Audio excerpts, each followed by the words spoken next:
Baker, absent. Excused absent, yes. Yes. Councilmember Gross. Here. Councilmember Murphy. Here. Mayor Pro Tem Graham Mejia. Here. Mayor Kusamono. Here. So at this point, we're going to go ahead and do the Pledge of Allegiance led by Councilmember Murphy. And if you would remain standing, Councilmember Gross has graciously volunteered to do the invocation. Please join me in the Pledge of Allegiance. I pledge allegiance To the flag of the United States of America and to the republic for which it stands, one nation, under God, indivisible, with liberty and justice for all. If you'll please bow your heads. Heavenly Father, we're gathered tonight to consider the business of the city of Los Alamitos, and we ask for your blessing and guidance over our meeting, that we'll consider all of the issues before we make decisions and do the best that we can for our residents and businesses in the city.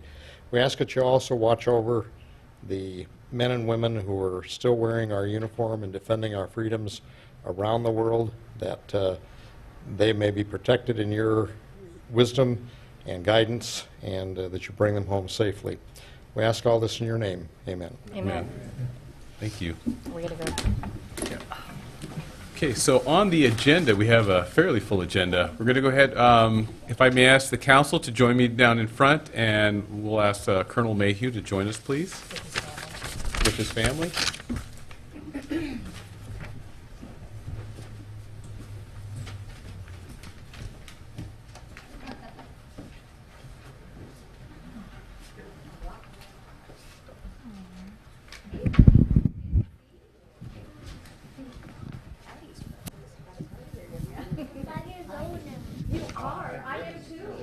Doing good. Matthew, this is the mayor of Berkeley. Nice to meet you. Hi, good to see you again. Okay, so these are one of the fun things we get to do. We get to see someone who had served our country for many, many years, who has chosen to go into a different field, and we're so happy for him, but we're also sad that you're leaving the Joint Forces Training Base. I'll go ahead and try and read all this, but Lieutenant Colonel William Mayhew. Whereas you entered the service in 1989 as an airborne infantry platoon leader and retired in 2013 as Deputy Commander of the Joint Forces Training Base, your time at the Joint Forces Training Base had significant positive impact for the base, the city of Los Alamitos, and the surrounding communities. And whereas Lieutenant Colonel Mayhew has had an extensive military career. Some of the positions he has honorably served include platoon leader, company executive officer, assistant to commander of Kosovo forces, USAR control group, active guard reserve, training officer, operations officer, and deputy commander. And whereas Lieutenant Colonel Mayhew his awards included Defense Meritorious Service Medal, Meritorious Service Medal with 2 oak leaf clusters, Army Commendation Medal with 3 oak leaf clusters, Army Achievement Medal with 3 oak leaf clusters. Did I already read that? National Defense Service, so you get it twice. National Defense Service Medal, Southwest Asia Service Medal, Combat Infantryman Badge, Senior Parachutist Badge. You jumped out of a plane? Wow. Basic Parachute Badge, Northern Warfare Badge, Canadian Parachutist Badge, Outstanding Junior Officer Citation, Letter of Commendation with 3 stars, Army Reserve Component Medal, Overseas Training Ribbon, Global War on Terrorism Medal, Global War on Terrorism Service Medal, Armed Forces Reserve Medal with what's an M device? With M device, NATO Non-Article 4 Medal, Kosovo Campaign Medal, Overseas Ribbon Service with 1 oak leaf cluster, Ranger Tab, Hawaii Commendation Medal, California Commendation Medal, State Active Duty Ribbon, Counter Drug Ribbon, German, is it? Schusensaar Gold Medal, Danish Contingent March Medal, and Order of Saint Maurice. Now, there I know. So that's a lot of medals there. A lot of brass, a lot of hardware. Now, therefore, I, Warren Kusamoto, Mayor of the City of Los Alamitos, and on behalf of the city, do hereby commend Lieutenant Colonel Mayhew for his years of distinguished military service and his contributions to the progress of this community, and congratulate him on his retirement.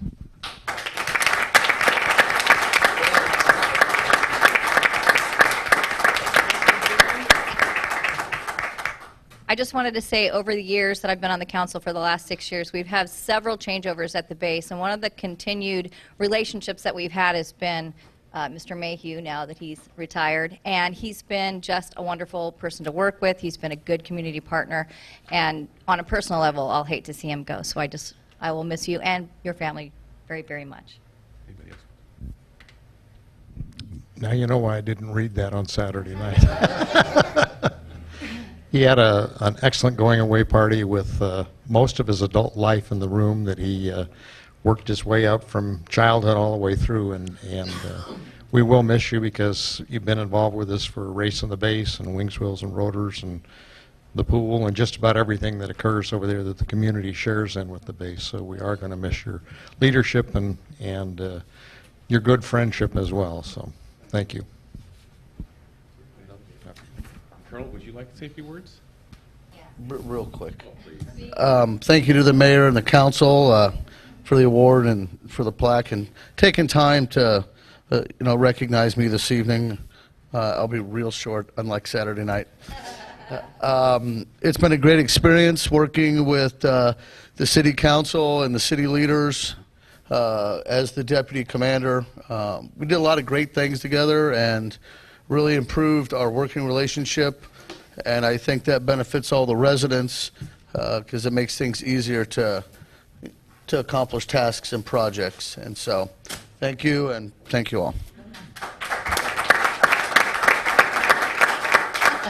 I should have said this before, and thank you to his wife who has been by him through all the years of service, and without a really good woman behind you, I don't think you could have been as successful. So thank you to her also. Thank you. How about photos? Get photos? Wait, I gotta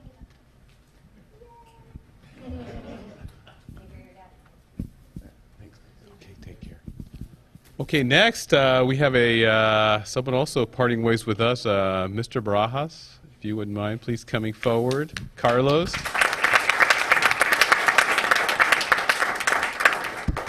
So, in recognition of your long years of service, and now you're going to enjoy leisure life. That you're leaving us in the ranks of the working. We wanted to present this to you and wish you well on your retirement. And again, thank you for all your service. Okay, thank you. Now you got to say something. Does anyone want to say anything? You got to talk.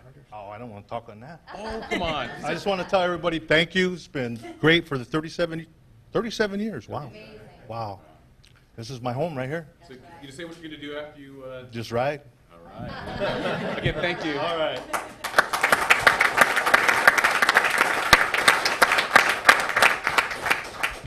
Okay, next, if I may call up Bob, is it Trent? Okay, then Tom Balutis? And then Steve Furlong from Trend Offset Printing. Good seeing you again. Good to see you. Nice to meet you. Steve. Okay, so we're here to recognize Trend Offset Printing, and they're the largest full-service commercial printer in Orange County, and they've recently added 3 presses to accommodate a new account. And the expansion of their business wasn't always smooth. They had, I think, some challenges there, and had to, coordinate with Edison for the electrical power. And I understand that you had some challenges with customs to get the presses here. And so you had to do, title searches, easements, electrical vaults, transformers had to be relocated, switchgear had to be added, and again, you had to intervene with U.S. Customs to get your equipment here. So anyways, wanted to recognize you on your teamwork and being a member of our city, and we have these certificates of recognition for you. Thank you very much. Thank you.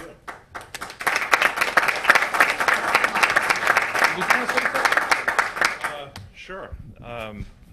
We have an open invitation to you and the other members of City Council to come over and visit us and see what our project is all about.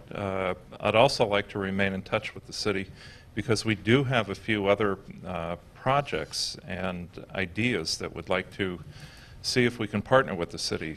Some things that we've learned from our other locations in Dallas, Texas, and also Jacksonville, Florida. Great. Thank you. If you wouldn't mind staying up here. I'd like to also call up Southern California Edison, Ms. Janelle Godges and Mr. Jeff Berry, to recognize the partnership between Edison and Trend Offset Printing, because I guess this was really a team effort to make this all happen. So we did want to recognize Edison. And so, and with that, thank you. Did you want to say anything? Did you want, Janelle, would you like to say anything about the project? Sure. I'm Janelle Godges. I'm the Southern California Edison, and Jeffrey Berry sends his regards, and John Tierney is the new account manager for Trend Offset Printing. And I do actually want to commend the city, and specifically Stephen Mendoza. You have a wonderful staff here, and it really was a full partnership and cooperation and collaboration between a business that was important to the community, important to the city, also important to Southern California Edison, and I'm just thrilled that we were able to work through. There was a couple days where we weren't sure we saw the light at the end of the tunnel. We kind of chuckled when you guys went through everything with customs. I mean, we got so far and then went, oh gosh. But, you know, thank you for being a part of the community. Thank you for your willingness to work with us. Thank you so much. And we want to remain the hometown utility, so thank you for letting us be a part of this. Thank you. We have certificates for you as well. Thank you so much. Thank you. Thank you. I think with that, we just go back. So, thank you. So, Council, let's go back. I think the rest is. Thank you. Thanks.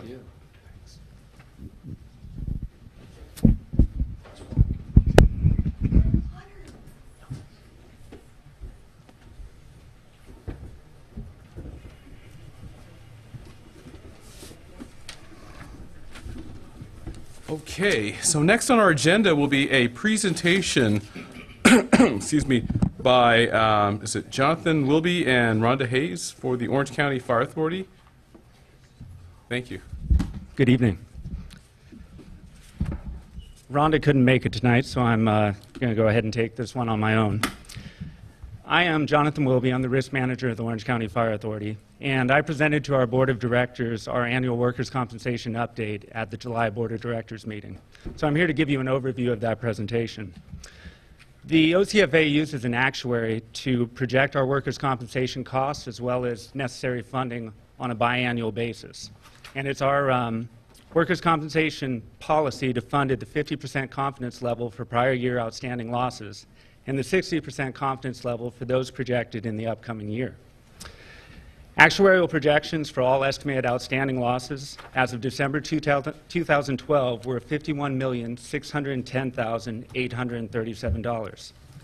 That number includes both long-term liabilities as well as current liabilities. Our long-term liabilities were $42,826,783, and those are the liabilities that are expected to be paid after the 2012-13 fiscal year. Our current liabilities were $8,784,054, and those are estimated to be paid during the 2012-13 fiscal year. The long-term liabilities represented a 44% increase from the previous year actuary study, and the current liabilities represented a 15% increase. We've identified some of the cost drivers of those actuary increases, which included workers' compensation legislative changes. The most significant of those were the increase in the time frame that's acceptable to file a cancer claim. The statute of limitations increased from 5 years to 10 years. Additionally, we had an increase in the frequency of presumptive injuries and illnesses. We have an aging workforce. We had increased medical costs. And we also have an increase to our workforce when we added the city of Santa Ana to our workforce back in 2012. That added about 200 employees to our workforce. We've analyzed our injury and illness trends so that we'd be better prepared to focus our prevention efforts in the future. And what we found when we did that is that from the 2004 through 2006 fiscal year, we had a pretty significant increase in the number of reported injuries and illnesses. Since then, it's flattened out. And we're flattened out to about 444 reported injuries and illnesses per year. When you look at that increase and what drove that increase, it wasn't, let me go back, the 444 injuries and illnesses, that includes first aid reports, medical aid, time loss, as well as death. When we looked at what caused that significant increase from 2004 through 2006, it wasn't the medical aid, it wasn't the time loss, it wasn't the death. It was a higher number of first aid injuries being reported. We encourage our employees to report first aid injuries, and the reason we do that is so that, one thing, if it ends up progressing to something more serious, we have it documented. The other thing is it gives us more information to use for prevention purposes.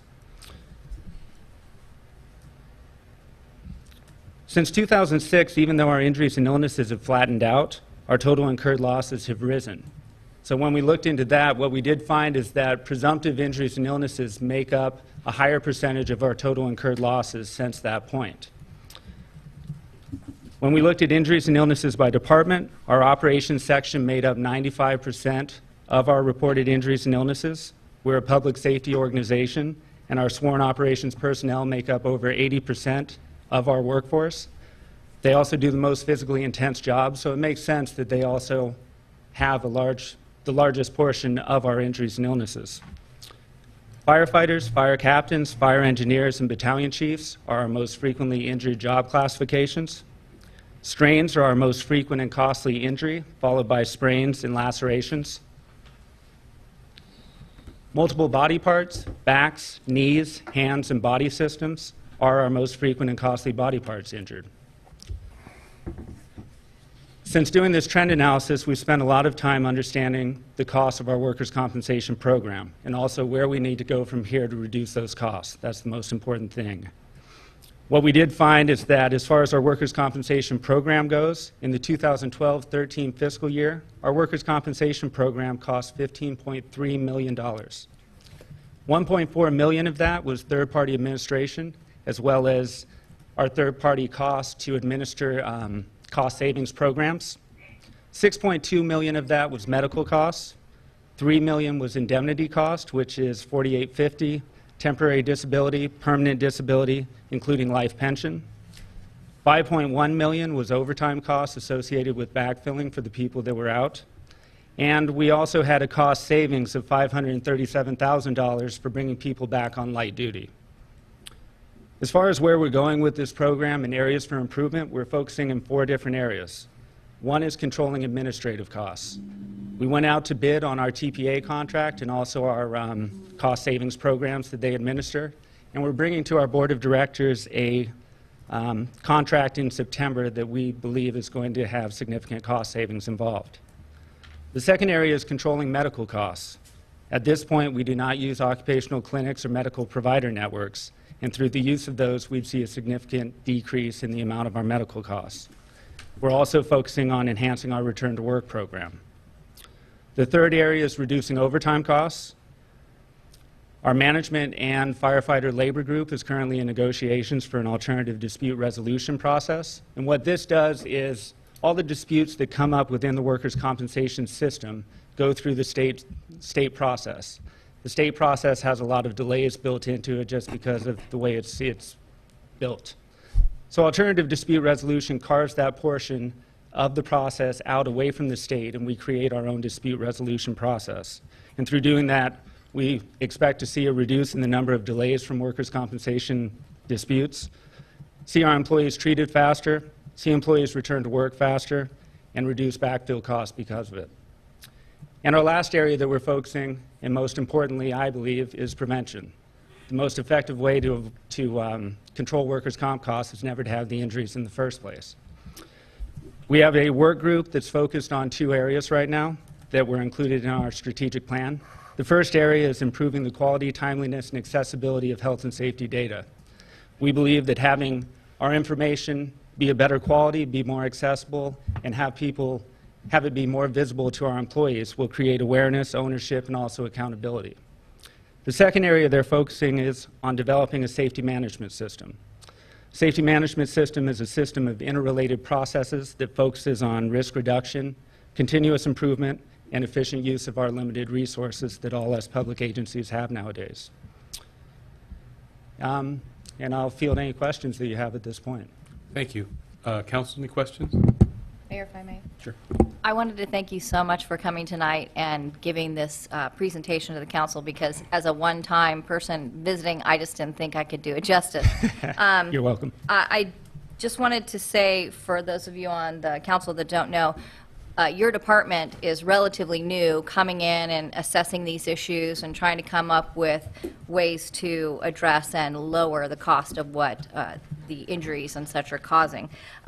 The ADR, that was really of importance to me while we were there, and I just wanted to say I hope moving forward that that's something that the union can work with the board to draft as part of their regular working, because not only does it get them service sooner so their injuries are quicker, but also, as you said, the backfill and the cost of overtime will be cut. And I think anywhere we can cut, especially where the fire authority's, situation is right now, is probably a good thing.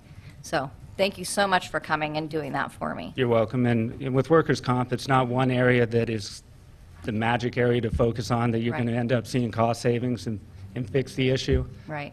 You have to focus on all the areas, and ADR is definitely one that, since the meeting, we've moved forward with negotiations and had a meeting with our labor group, and we have another one next week. Great. Well, it looks like you're hitting on all cylinders, so thank you again for coming. You're welcome. Thank you. I do have some questions. So on the the 4 areas that you're focusing on, is there a timeline or some goals for the next year to 5 years? I don't know what it looks like for you.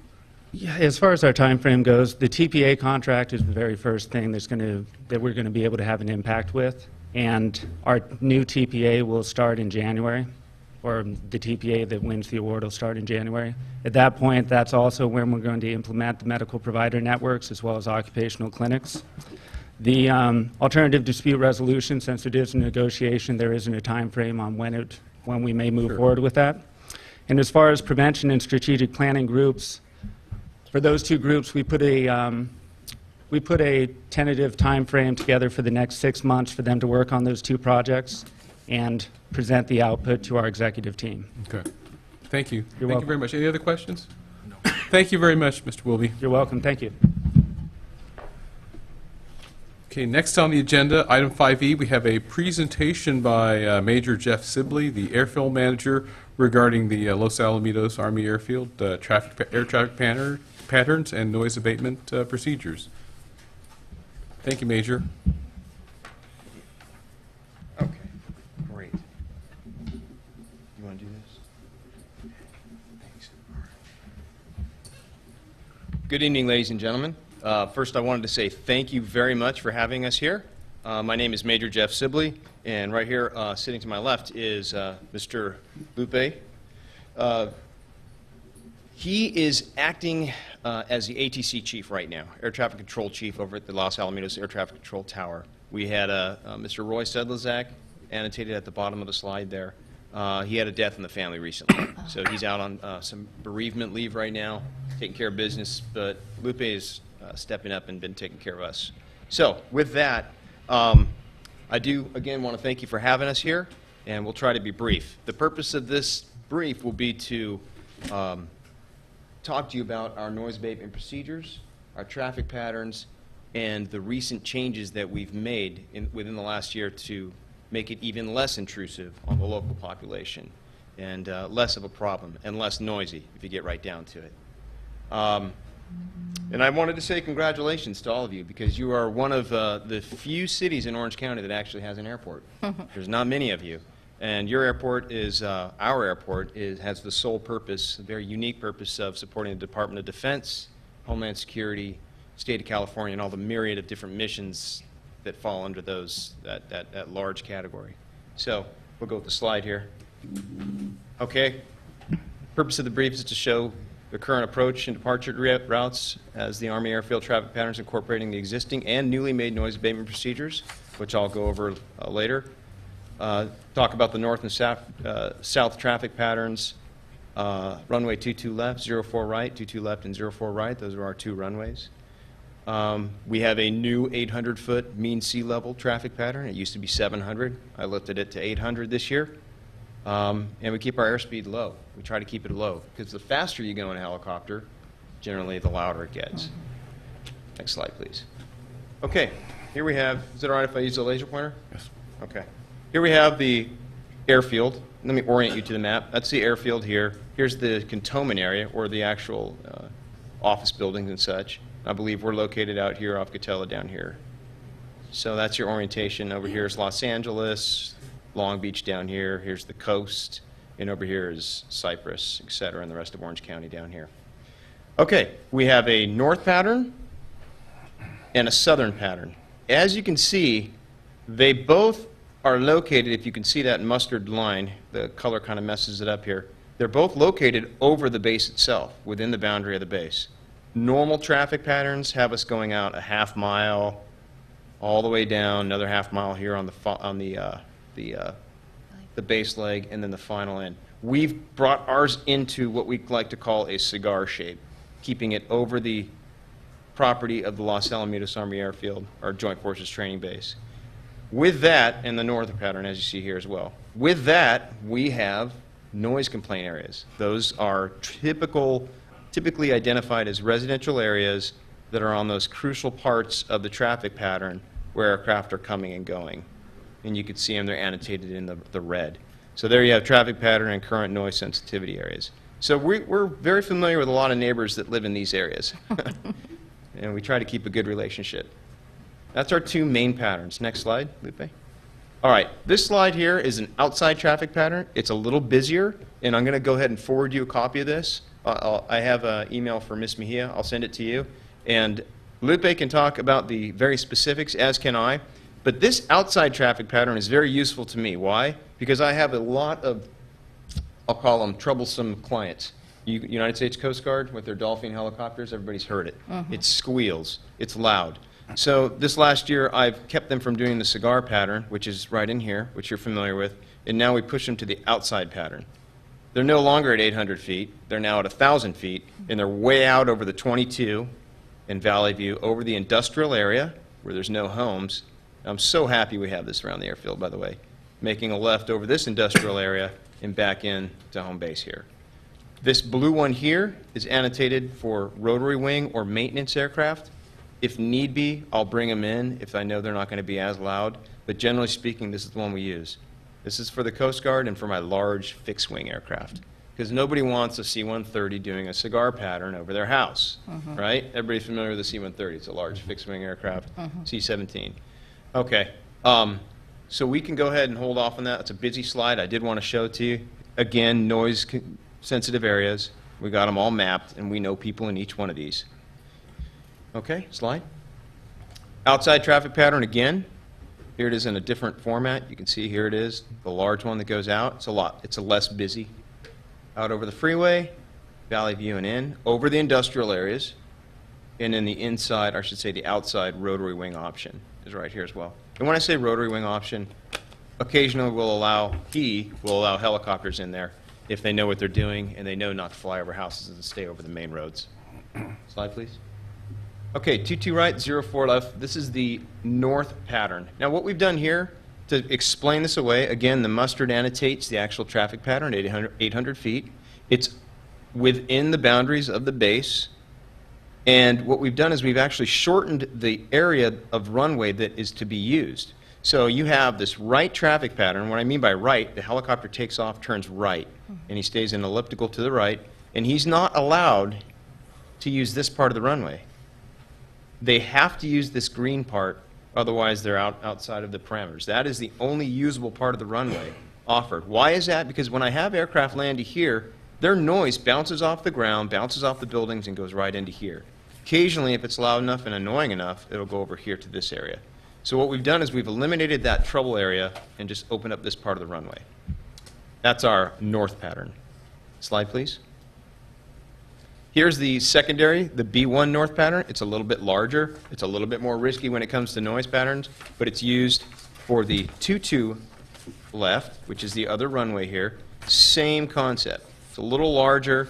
The aircraft's going to be in the air a little longer. Noise signature is going to be up a little longer, but that's the only way to do it when we have 22 left. Let's say 22 right is occupied. Again, I've taken off probably 2/3 of the runway and allowed that aircraft to only use this portion of it because it's center mass of the base, and it keeps the aircraft as far as operationally possible from the residence. And again, I lifted it up to 800 feet. Next slide, please.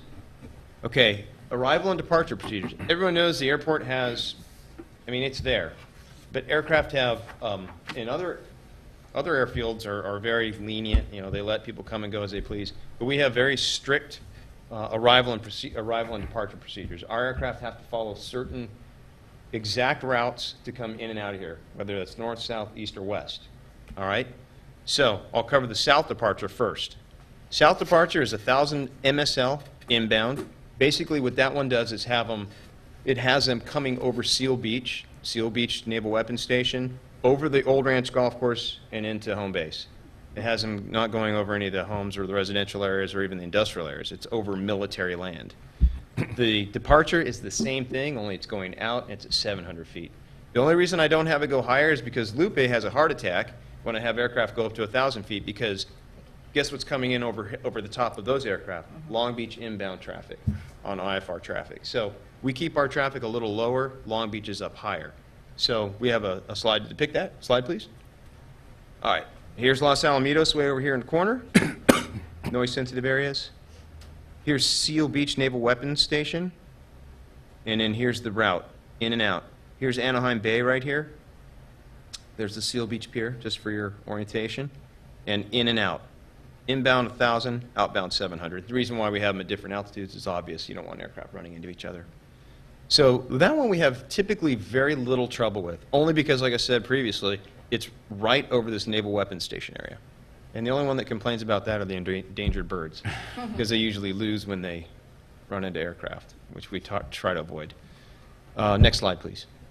Okay, and we have the Catella arrival and departure. The Catella is at 1,500 feet. I'm allowed to go up that high because in order to use that, we get in touch with SoCal Approach, which is the overarching controlling agency that's in charge of the airspace out here. You know, we have our small piece, but above that is SoCal Approach. So we're going to go up to 1,500 feet. Inbound and outbound, we use what's called the rules of the road. So if we're going down Catella, obviously, we're going outbound on the right side of the road. If we're coming in inbound, we're coming inbound on the right side. So rules of the road apply. It's just like a street. Next slide, please. Okay, orient you here. Here's Los Alamitos Army Airfield. Here's Catella. Here's the industrial area. Here's your route, 1,500. Here's your noise-sensitive areas that are that coincide with this approach. Don't usually get a whole lot of problems. This one is 1,500 feet, like I said, right over Catella.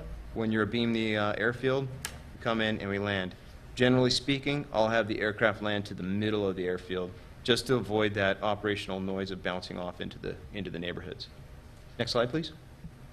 Okay, and then we have the north arrival, north departure, which is the one above us up here, that goes above, you know, it's north of us, and we're using Cerritos. It's 1,000-foot inbound, 1,500-foot outbound. Again, that's for traffic avoidance. It's a little busier up there. We have less control area as far as how many aircraft are up there. Fullerton's up there. We have people coming in out of Long Beach, so that's why we have that 1,000-foot. Our Class D airspace begins and ends at the 605 and the 91 exchange right over here.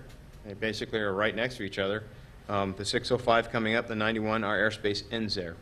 We remain east of the 605. Southbound, we turn downwind over Cerritos. That's a new change. It used to be over Catella.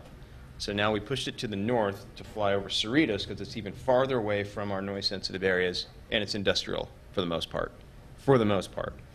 They turn base, which is basically the right turn in, over Valley View, which we pushed it out to Valley View rather than flying over the golf course.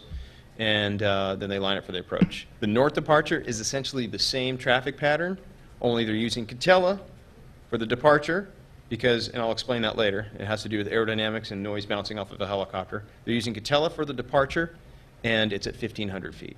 And I have a slide to show you. Slide, please. It's a little busier.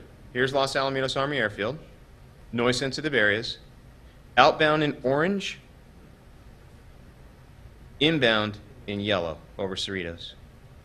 So if I'm an aircraft flying around up here, I know Long Beach is down here, and here's their area, this is their area, airspace, and our airspace is here. I know I'm going to fly down the 605, I'm going to talk to Lupe's people up in the tower, they're going to turn me left on Cerritos, no longer am I turning left on Catella, track inbound, turn right, I have to go all the way out to Valley View to come in to home base.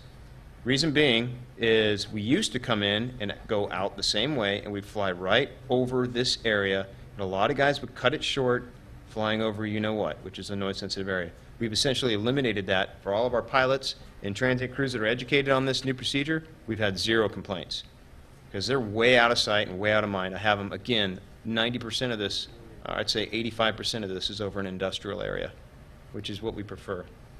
Outbound, the aircraft is taken off, climbed to 1,500. Again, it's over Catella, but how do we mitigate that? It's at 1,500 feet. We don't get a lot of complaints of aircraft at 1,500 feet. And they're usually at 1,500 feet before they even start going over here. They do a rapid climb, they're up and out.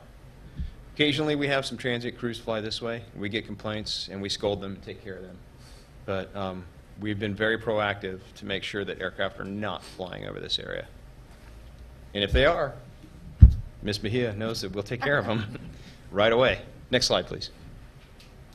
What happened there? Uh-oh. Okay.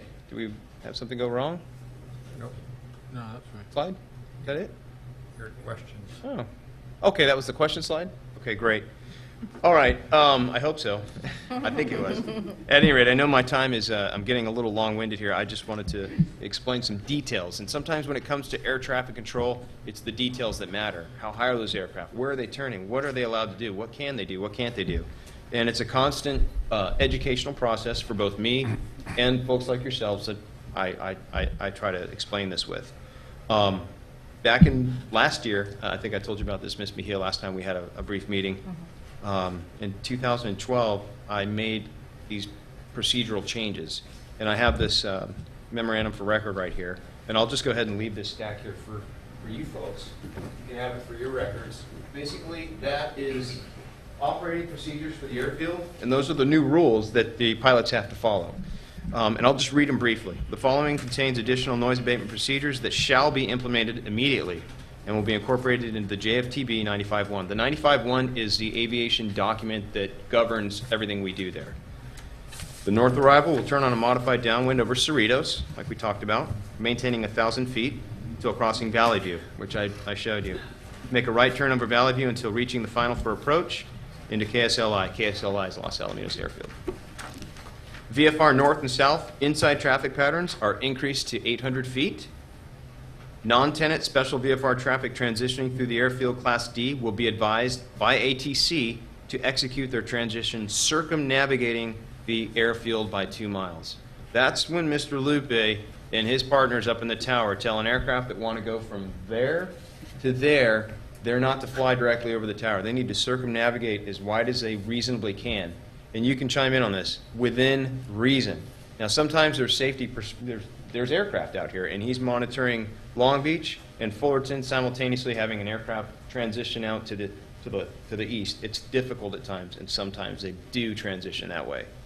And I believe we've talked about a few of those, especially some of the non-tenant news helicopters. Yeah.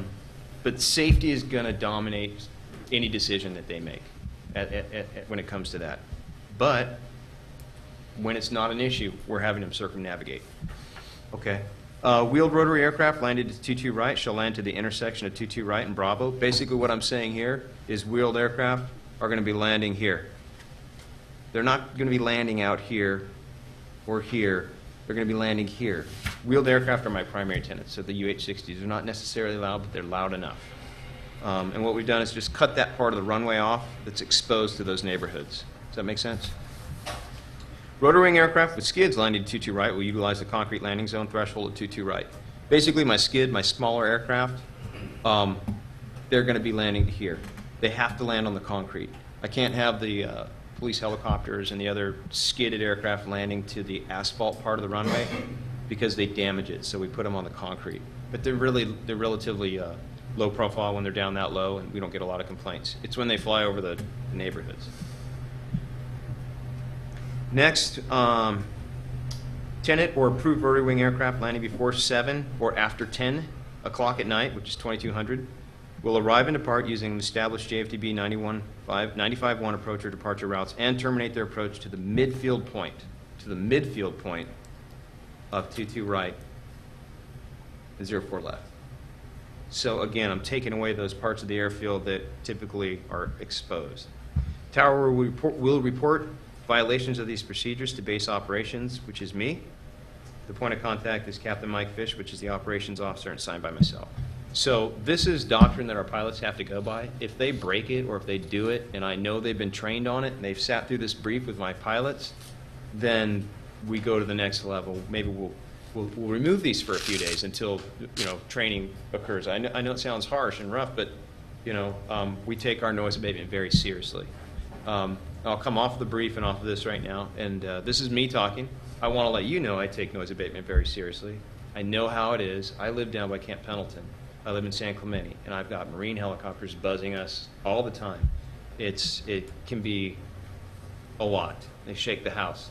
And so I live it, you know, and I've been a helicopter pilot for 16 years for the Army. So I wanted to let you know, and let your neighbors know, and your citizens, and the people that look to you and come to you when they have issues, that we take it very seriously here. We talk about this probably 3-4 times a week, at least, face to face. And he's all the way up in the tower. About our noise abatement and what we can do to A, make it better, B, enforce it, and 3, communicate it. Because we don't have, a lot of our traffic is not home-based. A lot of our traffic is people from out of the area, Coast Guard, Marines, Los Angeles Sheriff, Customs, you name it. Anyone with helicopters comes to us because we're a government municipal type airfield. And we have to constantly educate them.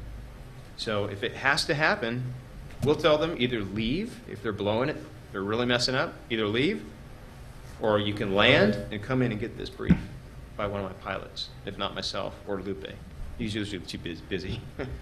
So it's gotten to that point, and I want to let you know that I am personally dedicated to enforcing it. I'm not just saying that.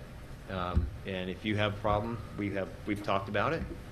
We want to know about it because we want to fix it, and we want to track down those pilots. We already have a reputation for being the strictest noise abatement airport in Southern California, but that's just us. You know, look at our neighbors. You know, we have city residential folks living right up to what we call the wire, you know, and it's here. We're here and you're here, and we're trying to make it a mutually beneficial relationship for all of us. So my door is wide open, my phone is open, my email's open. We've had a lot of good dialogue, I think. We've come a long way, especially with a lot of these new procedures. My big challenge is educating our pilots, people that come in. Not my tenants, but people that come in, because they're the ones that mess up. But we will continue to try, and we will continue to do this. So with that, I think I went a little over, but I would like to discuss any questions that you have at this time. Well, thank you very much for coming here, Major. So I'll open up the council. Any questions or comments from anybody? I appreciate you coming in, Major, and advising us. What are the actual hours of operation from the standpoint of when residents can expect aircraft in the air? Well, the airfield hours, as you know, we're open at night, 4 nights a week, because we have a night vision goggle and a night mission for the DoD mission for our tenants. So with that, we're open from Saturday, Sunday, and Monday from 7:30 to 4. Towers open, yeah. Towers open 8 to 4. We open downstairs at 7:30. But you can expect aircraft, thank you, from 8 to 4. Okay. As early as 8 out to 4 o'clock. Tuesday, Wednesday, Thursday, and Friday, we open up at 7 to 2200, which is 10 o'clock. So 0700 to 10 o'clock local, 10 p.m. Okay. Go ahead. Best number to reach you? Best number is 562-795-2571/1351. Both those numbers are good. And again, we're only open 4 nights a week because it's part of the environmental concerns that we have with being open every night. We don't want to do that, especially on the weekends. And then we throw another weekday in there with Monday, because a lot of people Understood. And just for education information purposes, what are the annual flights? Oh, I didn't bring that data, but you probably have a better idea of that one. Best guess,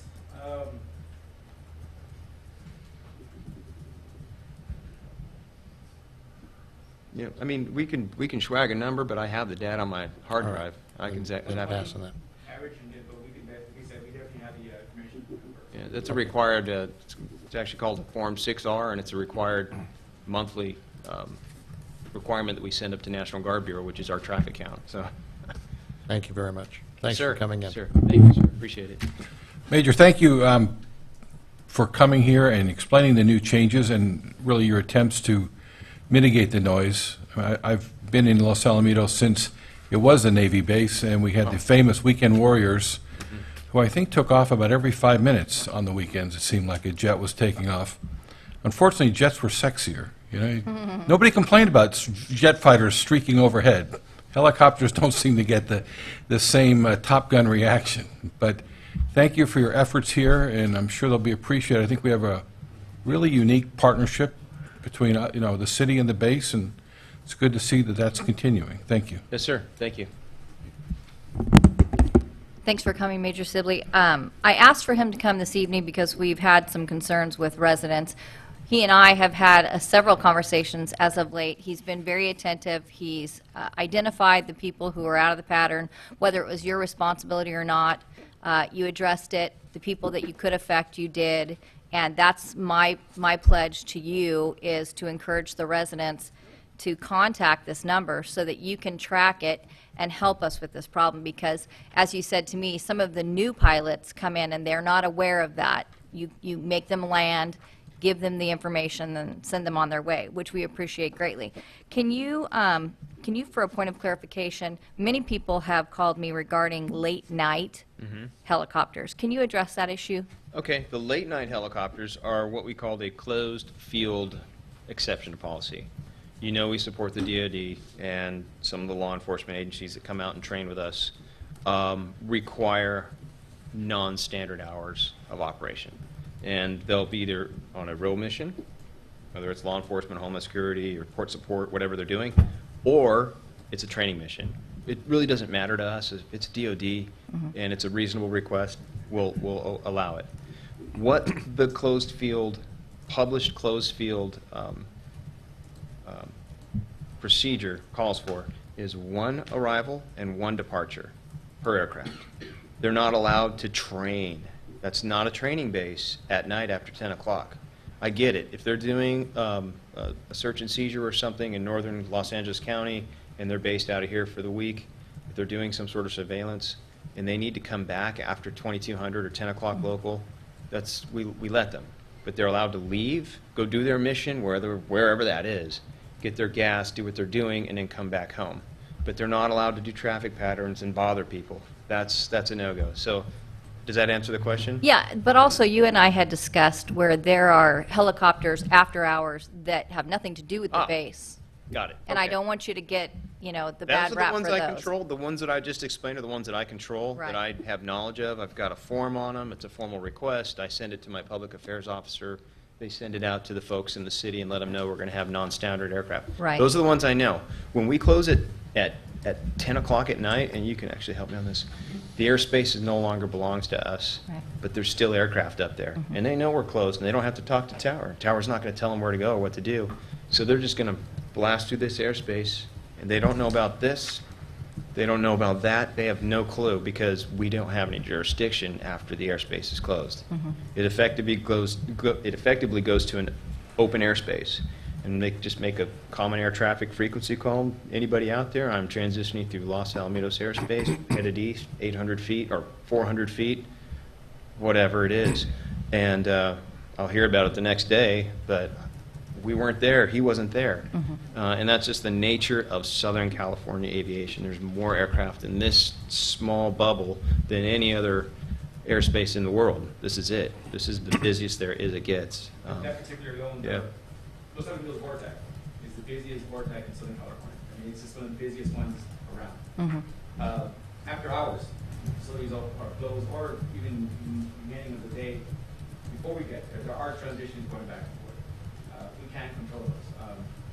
They should be contacting, those pilots should be contacting SOCAT approach, but there's no requirement for them to do that.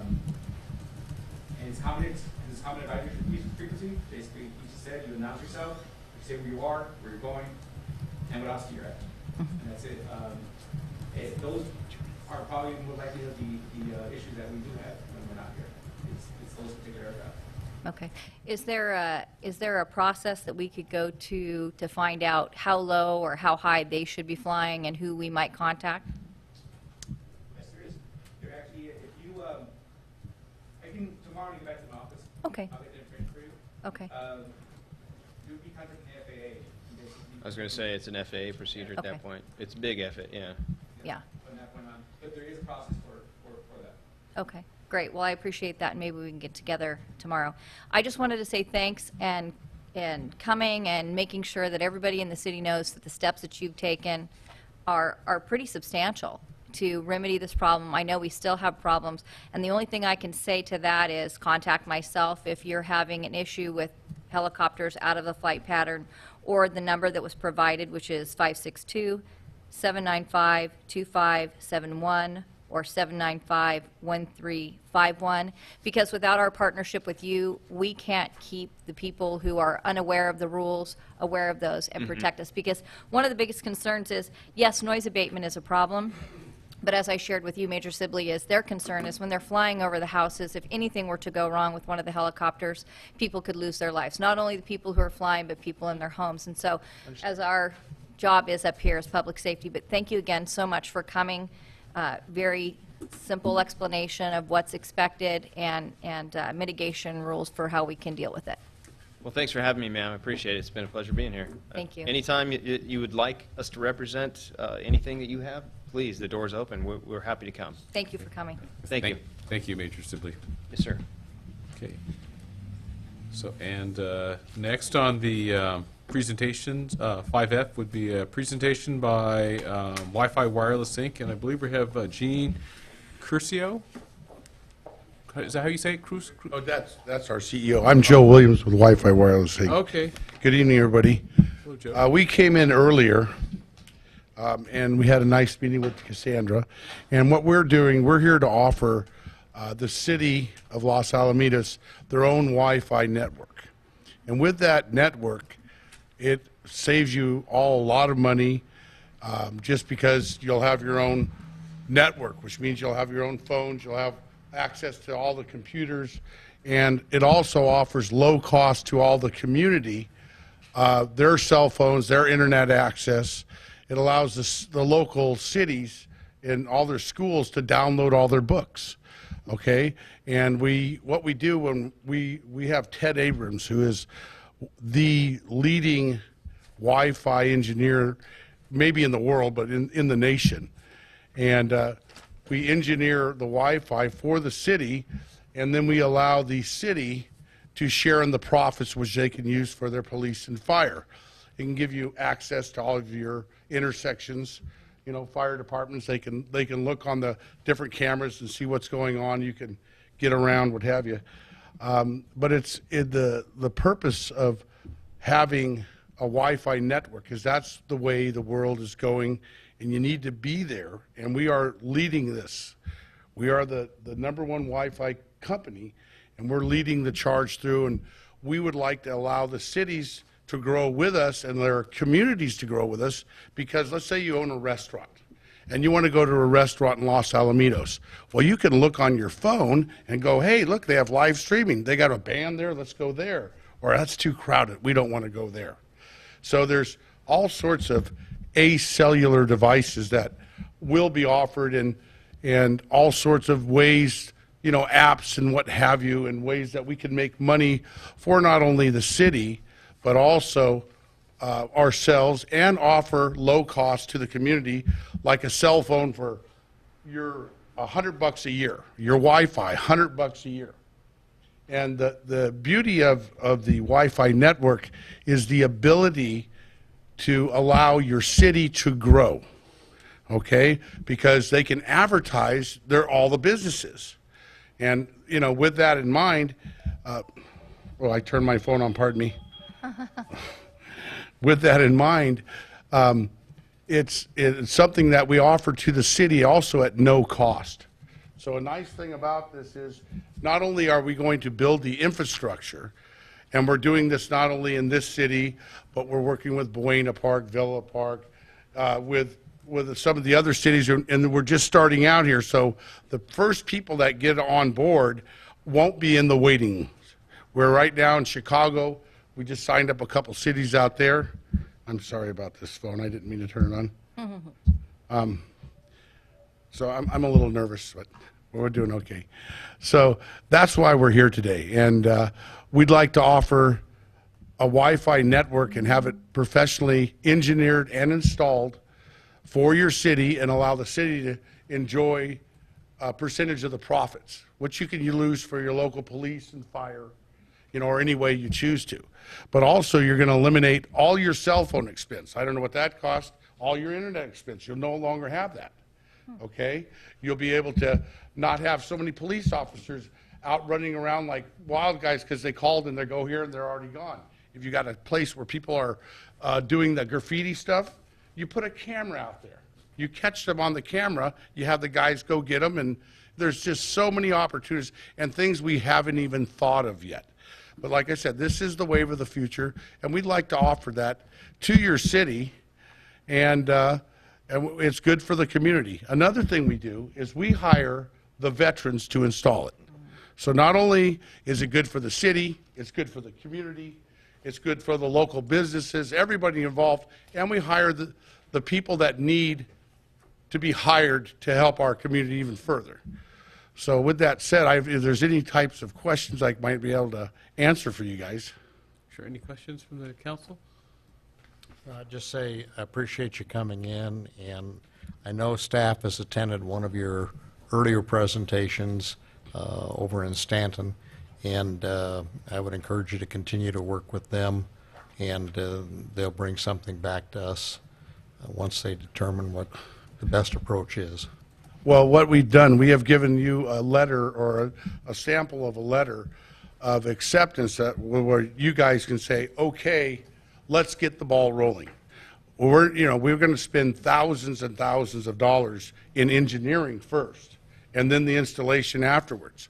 So the sooner you guys can get us that letter, we'll pay our engineers and we'll get the ball rolling, and you guys should be up and running before the end of the year, and which would be a really good thing for everybody involved. I have a question. Sure. You said you're working with Buena Park and Villa Park? I have a letter of acceptance from one of them here, but also we're dealing with the folks in Huntington Beach, but their recent riot has kind of slowed that down a little because they got all their staff working with the police department trying to identify everybody. Right. But we have quite a few cities we're working with, and to get the ball rolling. Okay. So it's a real good thing, and if you guys have your own network, okay, you can use it for what you want it for, he can use it for what he wants to use it for, and you're not paying Time Warner, you're not paying Sprint, you're not paying anyone. You are making percentage of the profits, and your entire community will grow. Imagine right now if you're a family of 5 and you're paying $100 a month for your cell phone. That's $500. Your internet's another $50. 5 times 12 is 6. Add it together. Now it's $100 a year. All your Wi-Fi, $100 a year. And what does that do? It lets everybody have access, and everybody can advertise. They can get the good deals. It's really good for your community. Great. So I mean, this is the wave of the future, and we have the top engineers. Our system will work, and it's free to the city. Great. Thank you Okay. so much. Thank you, guys. Appreciate it. I'm sorry, I do have some questions before Mr. Certainly. Williams. So on the system, from a cost model standpoint, then you're doing all the investment and in partnership with the city. Exactly, and we allow you to share in the profits And then, so because what it makes are the- it easier for our job. What as- are the projected profits for a Well- city of our size? Well, it depends if, we get a mile square track going over here for Los Alamos Racetrack, and, there's a bunch of things that could be expanded by this. So let me ask a question in a different way. So the city you have the agreement with, whatever it is, you don't have to name the city. What's the projected income that they're going to see or realize from this? Well, you got to realize, it's the wave, this is what everyone is doing now. All your advertising, okay, Everything that, it's not the projected, not only the projected income that you can have, but it's also the savings. The savings are stupendous. I mean, if he's got one person watching 50 cameras, and he could send the car over there to get that guy, so you don't have to send the guys out to paint the wall and you get them off the street, or, you know, there's just, it's what is. Are you what suggesting you're going to be installing cameras all different locations in the city? No, but you guys, if you Yeah. put a camera for where, like he says, this is a problem area. Okay, gotcha. I You could understand. put that camera there and have access. You can use it for traffic control, you can use it for anything. But, and not have to pay Time Warner for their, you know, what are you guys paying a month on that? Sure. What are you paying for all your cell phones? Okay? Not to mention, you know, what does it save you when the cities, the schools can download books on the internet? Right. And the kids can do their homework.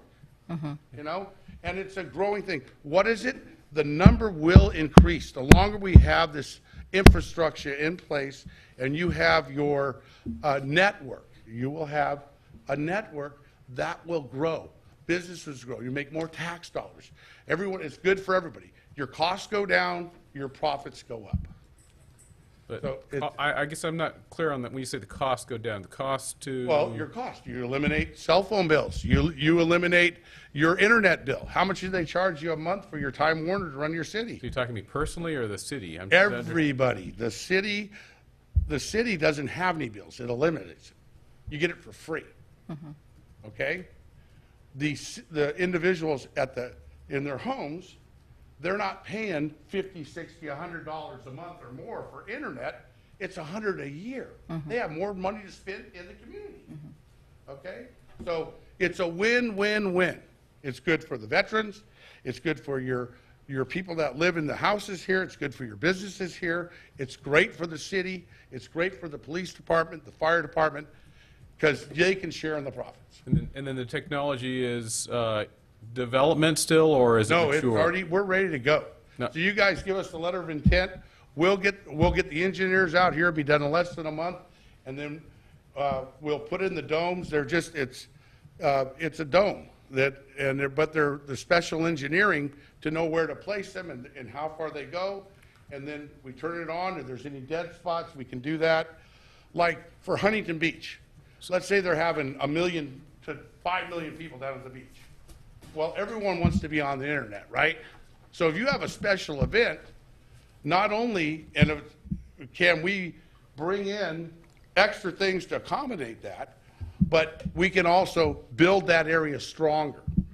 So we'll build it for you. You tell us what you want, and we'll build your future for you and let you share in the profits and make your community stronger and be more cost effective for everybody involved. So we say build more things, you're talking additional bandwidth, additional tower sites, No, whatever. it's right? not Just towers. Towers are out. There's no more towers. Everyone's selling all the So towers. you're going to need like easement and whatnot No, we put to... them on top of a telephone pole, or we have these, like the poles in Disneyland, you ever seen them? They hold flowers, you can put flags on them, whatever. Okay. But, so it's not that difficult, but what we have is Ted Abrams, who is the #1 engineer in the world for Wi-Fi. So our system will work, it will work properly. Right now, the problem they're having with all their Wi-Fis in all these cities, everything's down here low and it's all banging into each other and you can't get any good reception, you drop stuff, you lose stuff, okay? So with our engineering, because we have the best engineer in the world, Ted Abrams, doing this stuff, okay? And we have all the big builders and the people that are going to hire the veterans, and we have all the antennas and the banks to fund everything. So we're all, there's the partners are all going to share in the profits in this, and it's going to be great for the community, okay? And everyone's going to be happy. And you guys will be on one of the leading communities to say, hey, look at us, okay? And they'll be following in your footsteps. Great. Well, thank you very much Okay. for the presentation. Okay, Appreciate your thank time. you very much, guys. Okay, next up we have item 6, which would be oral communications. I do have 2 blue cards here, and Shelley Henderson talking about Cypress Festival. If you wouldn't mind coming forward.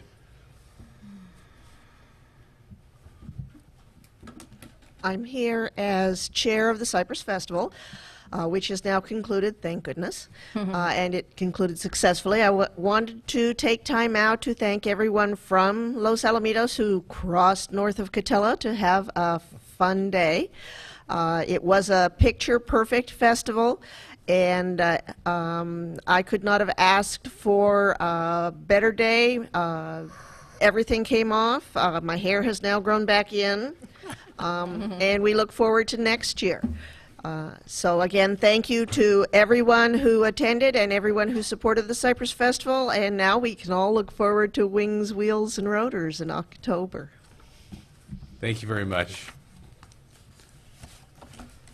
Okay, next we have Lisa Lee from the Youth Center. Lisa? Perhaps not? Okay. Maybe took too long. Okay.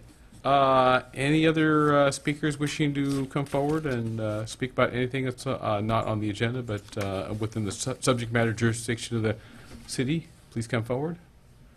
And seeing none, we'll go ahead and close oral communications, and we'll go on to the register of major expenditures. Make a motion to carry. I'll second. Motion and a second. Any other questions or discussions? Maybe have the roll call vote, please. Councilmember Edgar, excused absence. Councilmember Gross. Aye. Councilmember Murphy. Yes. Mayor Pro Tem Graham Mejia. Aye. Mayor Kusamoto. Aye. Okay, thank you. Next on the agenda, on the consent calendar, all items on the consent calendar can be passed with one motion unless any of the members wish to pull one or more of these items. Do we have anyone wishing to pull items from the consent calendar?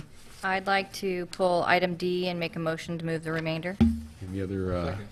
Okay, so we have a motion for everything but D and a sec by Mayor Pro Tem Graham Mejia and a second by Councilmember Murphy. All in favor, say aye. Aye. Aye. Opposed? Passes 4-0. Okay, on 7D, may we have the report, please, City Manager?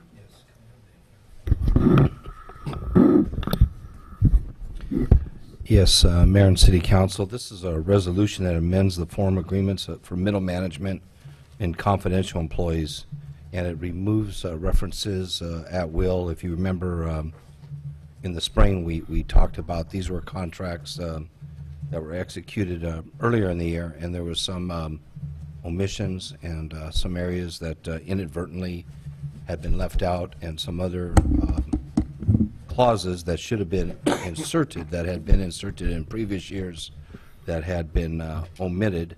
The recommendation is to adopt the resolution 2013-21, and it also restores part of the omission was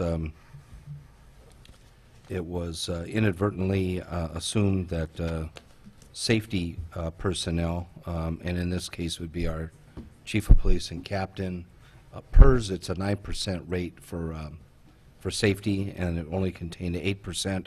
The city council had intended to transfer the responsibility of payment of PERS contributions to the employees and grant a wage increase of 1% higher than PERS, and that's what the contracts were this year. But what happened was the safety personnel were lumped in with civilians in that case. In addition, other employees in the middle management confidential were subject to dismissal without cause, and that was not the case as far as the language, as far as the intent. Additionally, the chief and the fire captain, their agreements are reflected to an item that is the California Labor Code, very well acknowledged. It's called 4850. It's whenever they're injured, and it's provides for when they're injured. In case of being sick leave and injured on duty, they're entitled to the it's called 4850 time, which is about a year's worth of salary. So some that also was not included. The fiscal impact is approximately $750 annually, which we could absorb. So the recommendation is to approve these there's a document here that discusses the date of August 19th because this is an amendment. Okay. So back to the council. Questions of staff on this item? Do you want to go? I just want to be consistent. At the time this came forward initially, I voted no. And I think that my concerns at that time were giving a potential 9% or 8% increase to some of our employees who will be retiring very soon, and that's a really big bump. So to me, while I appreciate the staff and all they do, I'm not comfortable with making that kind of an increase. So just for purposes of voting the same, I pulled this item. See. Questions, comment on this side? I have some. I've had discussion today with city manager, and apparently it needs to go back to city attorney as well. So I know you weren't here when this was originally put together, as the city manager wasn't here, but the first two attachments are the actual agreements with the police chief and the police captain. And I understand the need for those. Those two attachments are followed by attachment 4 and attachment 5, and they're blank. And I have problems authorizing an agreement that is blank. It doesn't have names in it. It doesn't have anything in it. And in inquiring, I found that this particular group, which I believe represents 11 individuals, the mid-management area, has their own MOU, which really makes these agreements, from the standpoint of the 11 people that are involved, exclusive of the chief and the captain, basically not necessary. The law is going to protect them from the standpoint of their representation by the contract and the MOU that they already have. And so some of them didn't want to sign this because it complicated and confused the issue in their minds. And some just went ahead and signed it, saying that it didn't really make any difference because the MOU was going to protect them along the lines. So this just seems like a method to add further complications and legal ease to an otherwise existing MOU. And I'm not comfortable with supporting it based on that, and I'm not sure that you can respond to it at this particular point either. I'd be happy to give it a try. All right. First of all, this is for non-represented employees. So if they're members of a union, and if they are already being negotiated for and there are MOUs, this would not cover them. I believe there's only one employee, I may be wrong on that, but one unrepresented employee that would be covered by either of these agreements, but that may be wrong. I also understood that versions of these agreements were approved back in January. I may be wrong about that as well, but that was my understanding.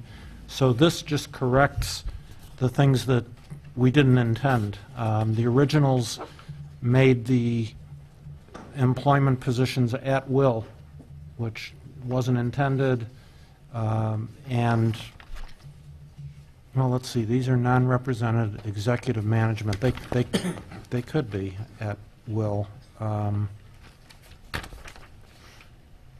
Yeah, those management positions can be at will. I think it's confidential. Confidential employees are not. Termination, yeah, I guess I got that wrong too.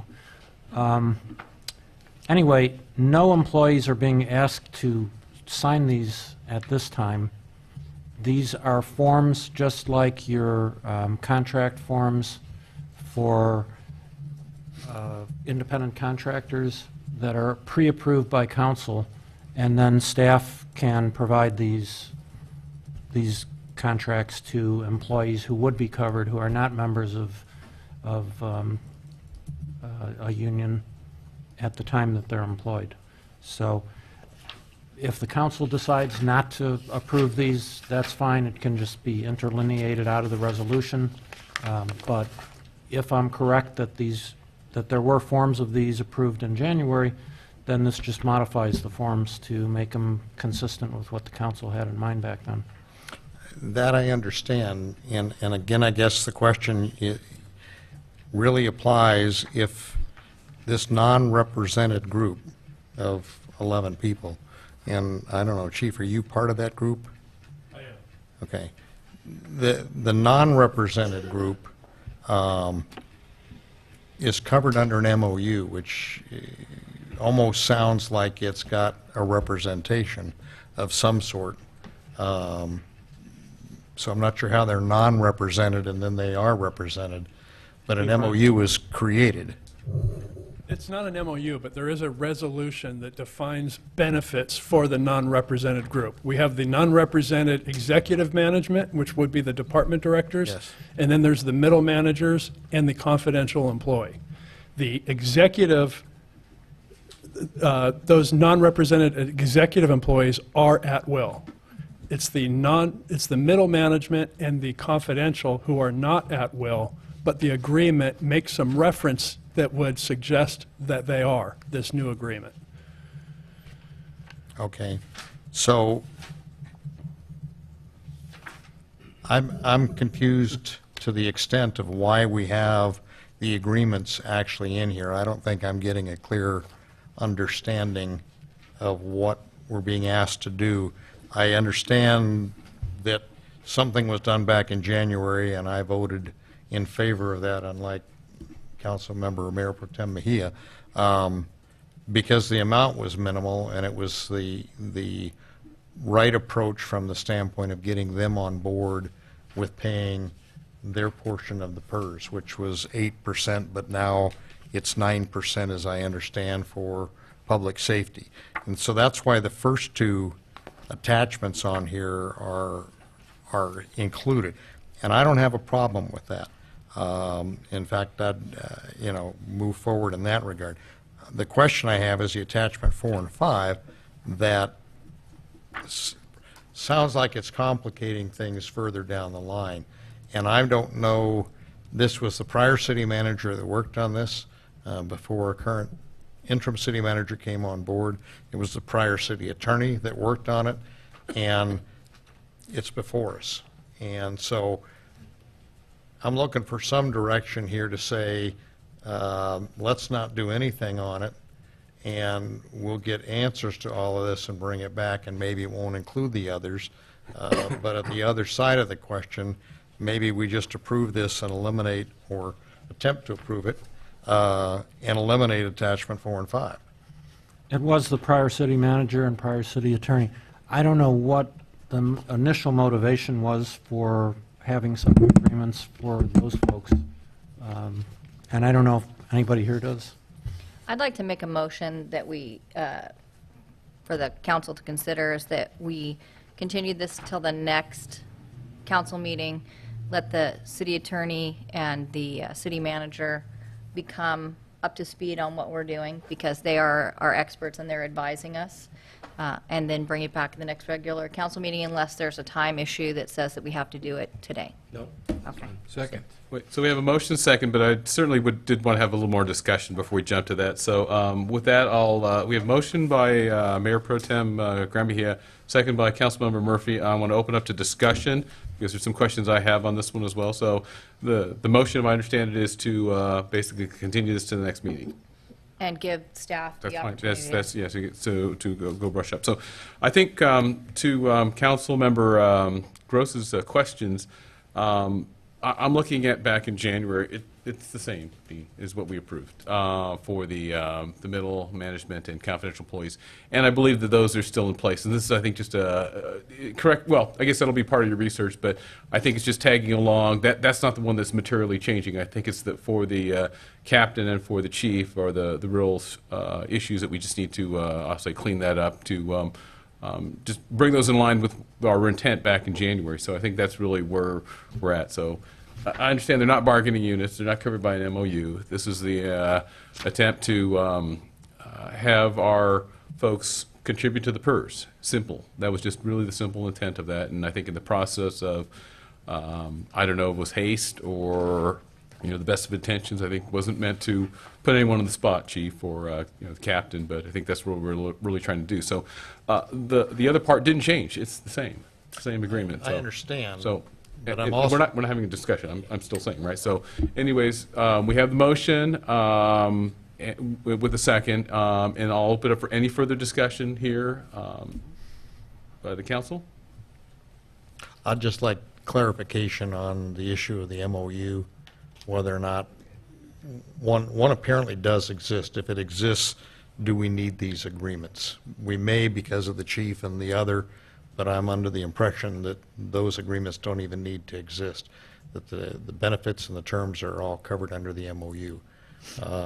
So if We'll you look guys, at that. if you guys could look further into that, that would. Yes, that's the first I'd heard about the MOU, so that is something that we should research and see, rather than if this is repetitive. Okay. Call for the question? Yeah, so call for the question. So with that, the motion is to continue this. All those in favor say aye. Aye. And opposed, I'll say no. So it passes 3-1 to continue this. Okay, next item up, we have, public hearing. Public hearing, so item 9A, it'll be zoning ordinance amendment for adoption of Senate Bill 2 requirements. With that, can we have the staff report, please?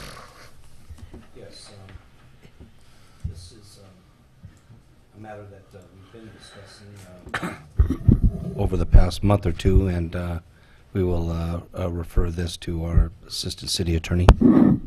Good evening, Mayor and council members. As you remember, on July 29th, we did an in-depth review of what the state has done to basically tie your hands and tell you what has to be in your zoning ordinance and what you have to do to comply with state law in regard to your housing element. Basically, SB 2 requires the city to adopt policies and ordinances relating to transitional housing, supportive housing, residential care facilities, emergency shelters, and single-room occupancy units, and address those in the housing element. The city had agreed as part of the last housing element that was approved by HCD to take these actions and additionally to change parking standards for studios and affordable units when it approved its housing element. Ordinance 1304 accomplishes these policies that the city put forth in its housing element. Basically, there aren't a lot of real changes over what's already approved by state law. Transitional housing and supportive housing are already allowed as of right in the residential zones, in the R1, R2, R3 zones, as are any residential care facilities for 6 or fewer persons. That is in state law. All HCD said here is, please add that language to your ordinance. So whether it's in your ordinance or not, they're allowed to go there. The city already allowed transitional housing, supportive housing, emergency shelters by a CUP in the CO zone, and those are staying also in the CO zone so you don't create any non-conforming uses. So the uses that are allowed in the zones stay in the zones, and other uses could come there by a new CUP. What this ordinance is really changing as far as uses that are allowed in the city is state law said you have to allow emergency shelters as of right in at least one zone in the city. The city staff originally looked at putting this in the R2 zone, was it? R2 zone. After the Planning Commission meetings, we sat down, we rethought that, and determined that this use was better in the PM zone. So the ordinance puts emergency shelters up to 20 beds each per shelter in the PM zone as of right. It would also allow emergency shelters that are greater than 20 beds to be in the PM zone by a CUP, and the ordinance allows a single-room occupancy unit in the PM zone by a CUP also. Those were really the major changes of the ordinance. All the rest is basically cleanup and adding what the state already does, already provides for. The definitions were changed just to come into consistency with state law and clarify the different types of uses, as not all uses were state licensed. Parking is changed for the R3 multiple family, that you only need one parking space for each studio unit. And for affordable housing units, it's one space per each studio unit, one space for a one-bedroom, and then 2 spaces maximum for anything over 1 bedroom. There were conditions put on the emergency shelter ordinance as allowed by state law regarding the number of beds, the parking, size and location, requiring a manager on site, and the maximum length of stay is 6 months. Single-room occupancies were also conditioned. Again, these are by a CUP, not as of right, and standards are set forth in there. And I can, if you have specific questions, I can go back to them, but I don't want to rehash what we did in detail. Okay, thank you very much. So back to the council. Any additional questions we might have of staff on this matter? I do.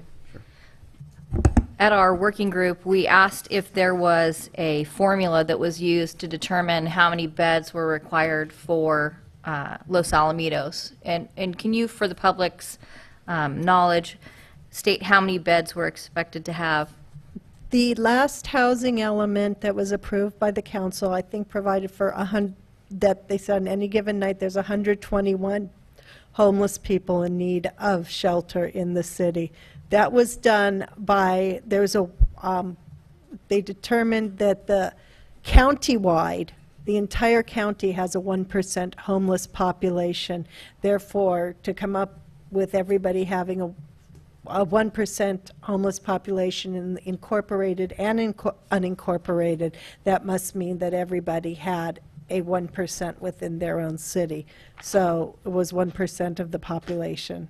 Okay, but at that meeting, I know that when I asked that question, Councilmember Edgar said that he believed that Cypress was only providing for 0.5%, and for staff to research to see if there was some flexibility as to whether or not that number was accurate or could be adjusted. And the number where you would adjust it would not be now in this ordinance.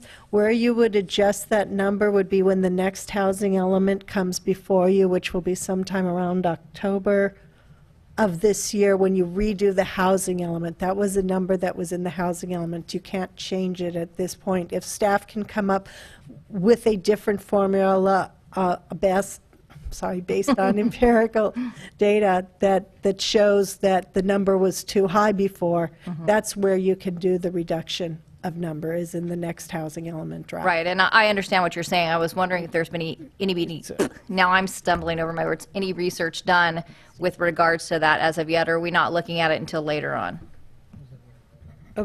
We'll be looking at it later on when we get to that point of the housing element. Okay, and just for clarity, and this is for Stephen, Mr. Mendoza, and the city attorney, that the Planning Commission must approve all reasonable accommodations with or without a concurrent discretionary permit. Is that correct? Mayor Pro Tem, that's the next hearing I'm item. sorry, That's I the second apologize. ordinance, and I'll get on that. Okay, great.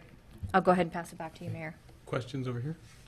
The only question that I have is, this is the first presentation of this, even though we've had workshop or study sessions before. So as a public hearing, this is the first, and then there has to be a second, or is it tonight only? Or was it already scheduled before, so this is the second reading? This is, the Planning Commission had several public hearings on this item. You had the workshop. This is the public hearing for the City Council where you'll introduce the ordinance, and then it'll come back to you for adoption at your next meeting. Next meeting, okay, thank you. Okay. Richard, any questions? No, thank you. So I do have a question, City Attorney, on the mechanics of what Mayor Pro Tem Graham Mejia was saying on the adjustment of the housing element. So when that happens, in whatever way the number goes, and hopefully it goes the way we want it, but will it require a new resolution here, or it just kind of, the resolution points to the housing element and the numbers are there? I'm trying to understand the mechanics of how we would.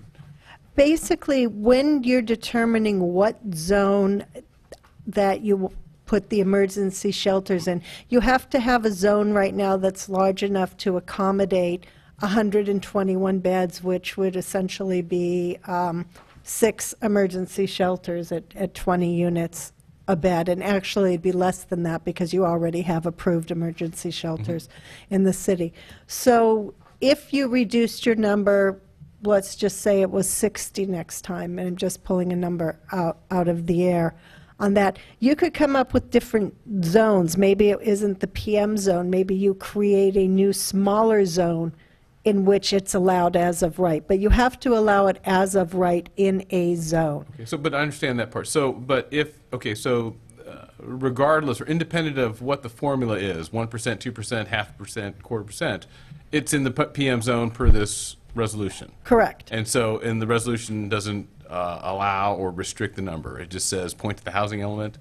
Is that the mechanics The of it? resolution, well, the ordinance, it will be incorporated into the city's zoning code that provides that this is an allowed use in the PM zone. Zone. And it will stay as an allowed use. It doesn't Yeah, say okay. up to 120 Yeah, beds. okay, so it'll be, yeah, just the allowed use, subject to this, whatever the approval. Okay, thank you.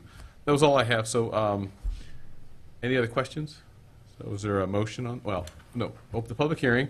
So, if any member of the public would like to speak on this item, this is, please come forward, identify yourself. Seeing none, we'll go ahead and close the public hearing and bring it back here to the council for action. I'll move adoption of zoning ordinance amendment number 12-03. Okay, so we have a motion by Councilmember Gross. Is there a second? I will second. Second by Councilmember Murphy. Any further discussion by the council? Just one moment. Yes. I think isn't it 13-04? Oh, yes. I'm sorry, I didn't hear what ordinance was said. It's 1304. Okay. Yes. So with that Okay. correction, is that still your motion? Yeah. And- The subject line says Yes, it Right. does. 1203. It's an amendment to that ordinance. And then, so in order to waive reading, so can we have the city attorney, could you read the title, please? I think we do need to do that part, right? Let me get to the page where it starts so I can read the real title. An ordinance of the City Council of the City of Los Alamitos, California, making amendments to the zoning code to provide housing opportunities in compliance with the City of Los Alamitos' housing element by amending the definitions relating to various types of residential uses, specifying zoning for transitional housing / supportive housing / residential care facilities / emergency shelters / single-room occupancy units, specifying standards for emergency shelters and single-room occupancy units, and amending the parking standards for studios and affordable housing units, which was ZOA 12-03, citywide, and this is ordinance number 13-04. Thank you. Okay, so we have a motion, a second, so all in favor of the ordinance as written, say aye. Aye. Opposed? No. Okay. Passes 3-1. Okay, next item up is item 9B, another public hearing. So it's for the zoning ordinance amendment, adoption of reasonable accommodation ordinance. So with that, again, Yes, Mayor and City Council, this is federal and state fair housing laws require the city's housing element to remove governmental constraints to housing for individuals with disabilities. These laws prohibit discriminatory public and private land use practices, decisions, and that zoning laws be amended to provide for reasonable accommodation. And the housing element requires the city to adopt accommodation procedures. The zoning ordinance amendment provides for necessary changes to bring the city of Los Alamitos into compliance with the next round of the housing element submittal, and the recommendation is to open the public hearing, waive reading in full, and authorize reading by title only of ordinance number 13-05, and for the mayor to read the title of the ordinance. And there's additional reporting. Refer it to our Director of Community Development and our Assistant City Attorney. There's additional comments. Mayor and Council, this also was the subject of discussion on July 29th. As the city manager indicated, it's to comply with the housing element and state and federal law to provide reasonable accommodations for disabled people. At the study session, one issue that had come up was with regard to who would grant a reasonable accommodation, and the change has been made in the proposed ordinance that the Planning Commission will now review all applications for reasonable accommodation with a noticed hearing, and that the City Council would have the right to hear it on an appeal. And that's a change from what was originally recommended, we believe, in accordance with the council's direction at that meeting. Thank you. So back to the council. Any questions on this one? Can I just chime in since I brought it up at the last one? And that would also apply without a concurrent discretionary permit. Is that correct? I'm sorry, could you repeat that? Let me read the whole thing. I'm sorry. How's this? Let's see. The Planning Commission must approve all reasonable accommodations with or without a concurrent discretionary permit. Is that correct? Yes. Okay. That's perfect. And the reason I ask that is because I think it gives the neighbors of these facilities the opportunity to know what's going on in their neighborhood and the house next door to them, and have the information before anything happens. And that way it's a little bit smoother running for the person who's getting the reasonable accommodation and also the people surrounding that area. That's it. Okay, thank you. Richard or Dean, questions? No.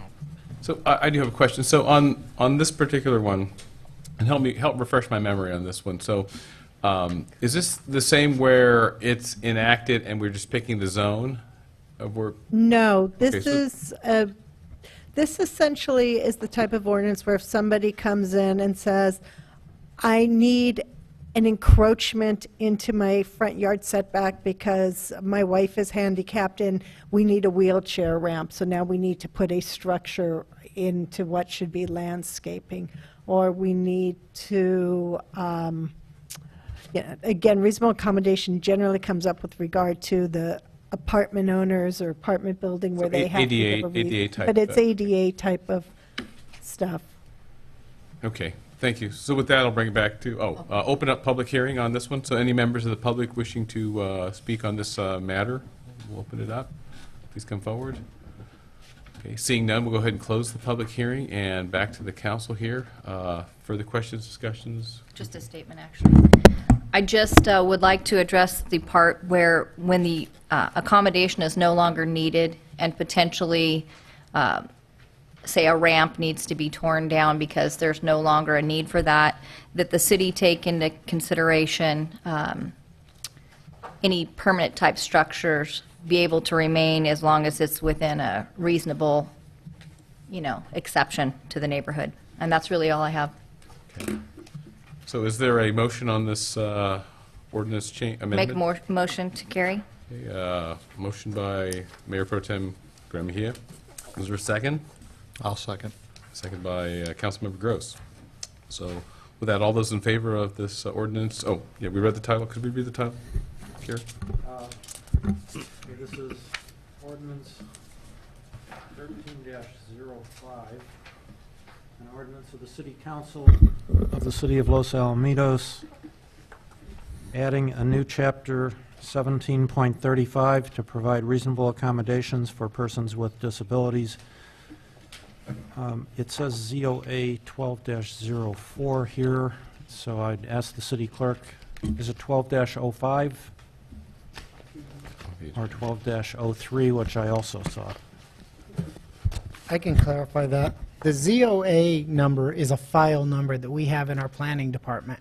The ordinance number is a separate number. Okay. So in this case, it's ordinance number 1305, which happens to be zoning ordinance amendment number 13-03. The one in the title, subject title is correct. Okay. Sorry. Okay, with that, do we have it read? So we need a motion to waive the reading and introduce ordinance number zoning ordinance number 13-03. I make that motion. Second by? Second. Okay. Okay. With that, we'll bring back to council. All those in favor say aye. Aye. Aye. Opposed? Passes 4-0. Thank you. So now, that was just to waive the reading. Do we now have to do the same thing on the motion? The first motion that was No, made? it was understood that you were waiving the reading.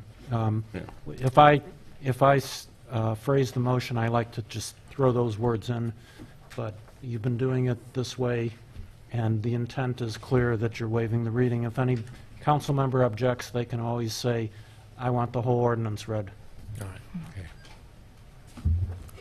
Okay, thank you. So next item we'll have on 10A, it's request to consider installing four-way stop signs at intersections in the apartment row neighborhood.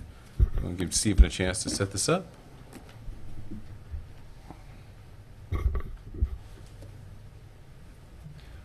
While he's doing it, I'll introduce it if you'd allow me, Mayor. And please. At the December 12th, 2012 Traffic Commission meeting, the commission requested that staff look at making all of the remaining two-way stop intersections in Apartment Road four-way stop signs and bring the issue back for consideration.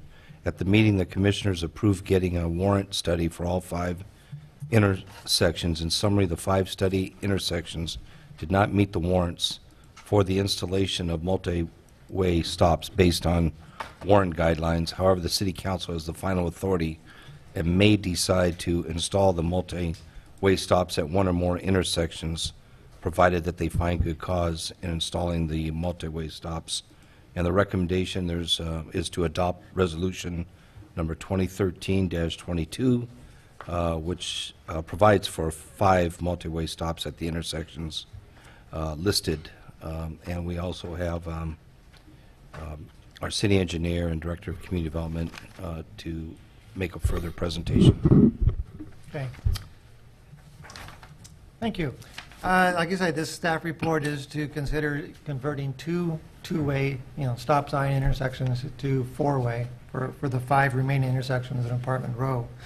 This started out in 2004 and 2005 when the city did the traffic calming study, where the result of that recommended in this area of Apartment Row to paint the curbs on either side of these intersections just 15 feet of red curb to try and improve visibility in the area, but not to add stop signs. They actually had promoted at one time traffic circles in the area. But the City Council had approved back then to do the Priority 1 projects, and what was left of those was these red curbs in the area. I took that to the Traffic Commission after the City Council approved the money in the budget for last year to do that. And we went to the Traffic Commission, I presented it, and they said, parking in Apartment Row is at a premium. Is there anything we can do, to prevent taking away more parking out in there? So we went and I said we can do a warrant study as by law to go through there. It will not pass the warrant study, but we need to do that to prove that it won't pass and then go through the next procedures to allow the city council, under certain conditions, to override that. So we went through the warrant studies, and this is for the intersections of Howard and Reagan, Bloomfield and Green, Bloomfield and Howard, Nolan Green, and Nolan Howard. And those are the, up on the map on the wall, those are the areas circled in red. There are 3 already intersections in there that are 4-way stop signs, and those are, Green and Reagan, Green and Maple, and Howard and Maple that are out in that area. The warrant study came back, and there's 4 key components of it. One is traffic volume, traffic accidents, the speed, and also site visibility. So the warrant study showed that the traffic volumes were about 40 to 50% of what they needed to be to warrant it. The traffic accidents, which require 5 accidents in a 12-month period, were average 1 to 2 per year in these intersections. I do want to point out that is, traffic accidents that were called in. The neighbors that came to the meetings did say that there's a lot of more fender benders out in there that are never called in. So that number could be higher, but per the code that we're following, it's the ones that were called in and recorded. The other one was speed. If it's less than 40 miles an hour, they're not really considered as necessary. The speed limit out in the neighborhood is 25 miles an hour, but the 85th percentile out there is closer to 35 miles per hour for the area, but it's under the 40, so that isn't in there. And what it did qualify for a concern was on the sight distance. There's a sight distance issue, which I will get into in just a moment. So I presented that to the Traffic Commission. They still wanted to recommend that we bring it to the City Council for approval to consider it based upon good cause. And I will kind of go over some of the good causes that are out there. One thing I do want to point out is that when you add stop signs, there's several different effects that do happen in neighborhoods. The first one, it does slow drivers down, which some will consider that positive, but on the reverse side, it will increase travel times in the area, and that's a negative to some people that are out in there. It will reduce the amount of red curbs that are out there if necessary, and we could remove those, and it would add extra parking out of there by putting it in there. And it improves the site visibility because it brings all cars to a stop. You don't have to worry about cars coming at you at 35 miles an hour. So those are the main effects that they have out in there. The first thing I kind of want to point out is one of the things that you can do is if it improves the left turn movement out there. What I have shown out here is a typical intersection in Apartment Row. If cars are parked around all corners in there, the white cars are considered parked cars. You have a red car that's trying to make a left turn either way. They have a sight distance issue from where they're driving to the cars approaching on either end. And that's, if cars are, say, at a stop sign, that's not an issue because they ever call us to stop. But in this case, where cars are approaching at 25 miles per hour, you need 150 feet of distance to see that car. And it's not for the car making the left turn. It's actually when this car comes out and another car is coming up, it's for the car coming up to be able to stop. Mm-hmm. He has a stopping distance he has to have, and if he's doing 25, that's 150 feet. If he's doing 35, then that increases up to 250 feet of distance that are out there that you have to be able to see. We had long discussions about how that would, to accommodate that, to make it safe, we would have to eliminate about four parking spots up and down the street on the corners in here to allow the cars to see in an area that is already tight on parking in the area that's out in there.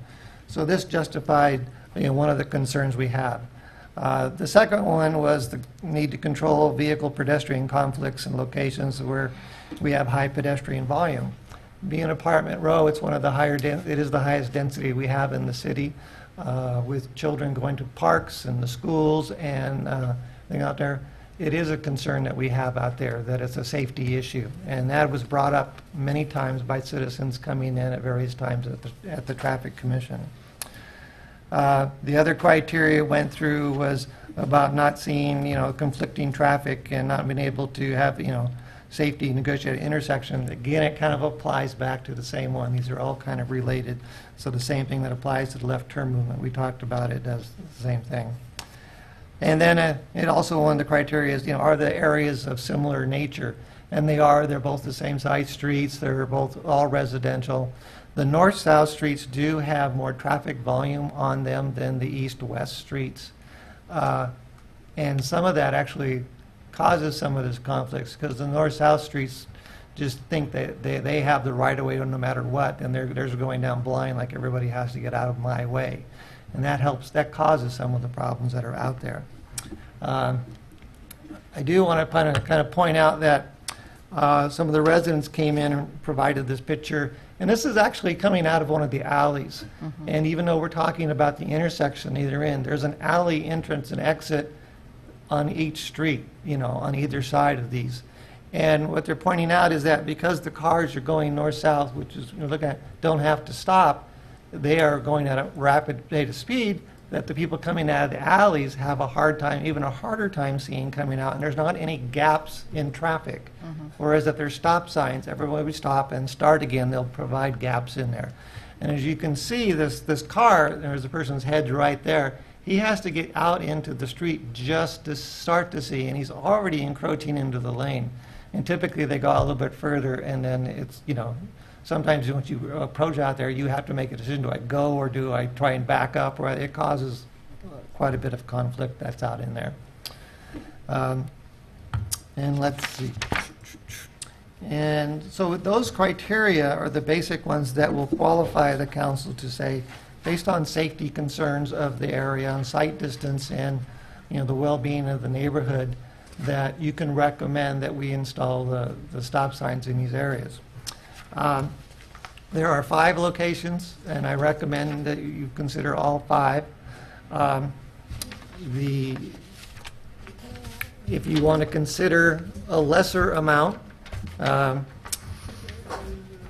then it was the Nolan Green, and then also it was also that Green and Maple were the 2 that the residents complained about the most of the 5. But really, what applies to one really applies to the rest of the neighborhood. And of the 3 existing 4-way stop signs in the area, there has not been any issues with those since they've been in. They're operating very well, and they're doing their purpose. So with that, I'll turn it over back to the council for any questions. Okay, thank you. So opening up for questions here, Mayor Pro Tem. Thank you, Mayor. I actually was the one who asked to have this brought forward. I had a group of residents that came to me with this issue. I was just wondering, with regards to Bloomfield Yes. and Green Street, you have an exorbitant amount of traffic during the morning and the afternoon when the kids are being dropped off at school and picked up. Would that stop sign at Bloomfield and Green back that traffic up even worse?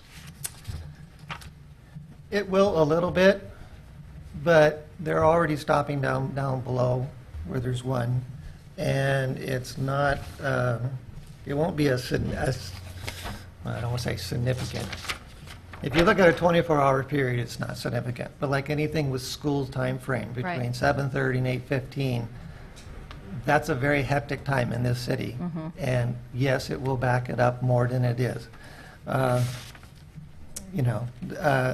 Bloomfield is considered a major thoroughfare in there, but I believe that the safety kind of overrides some of the backup for the small time, and the residents will get used to that and understand that they have to allow just a few more minutes of time. Right. And they'll get there and be safe.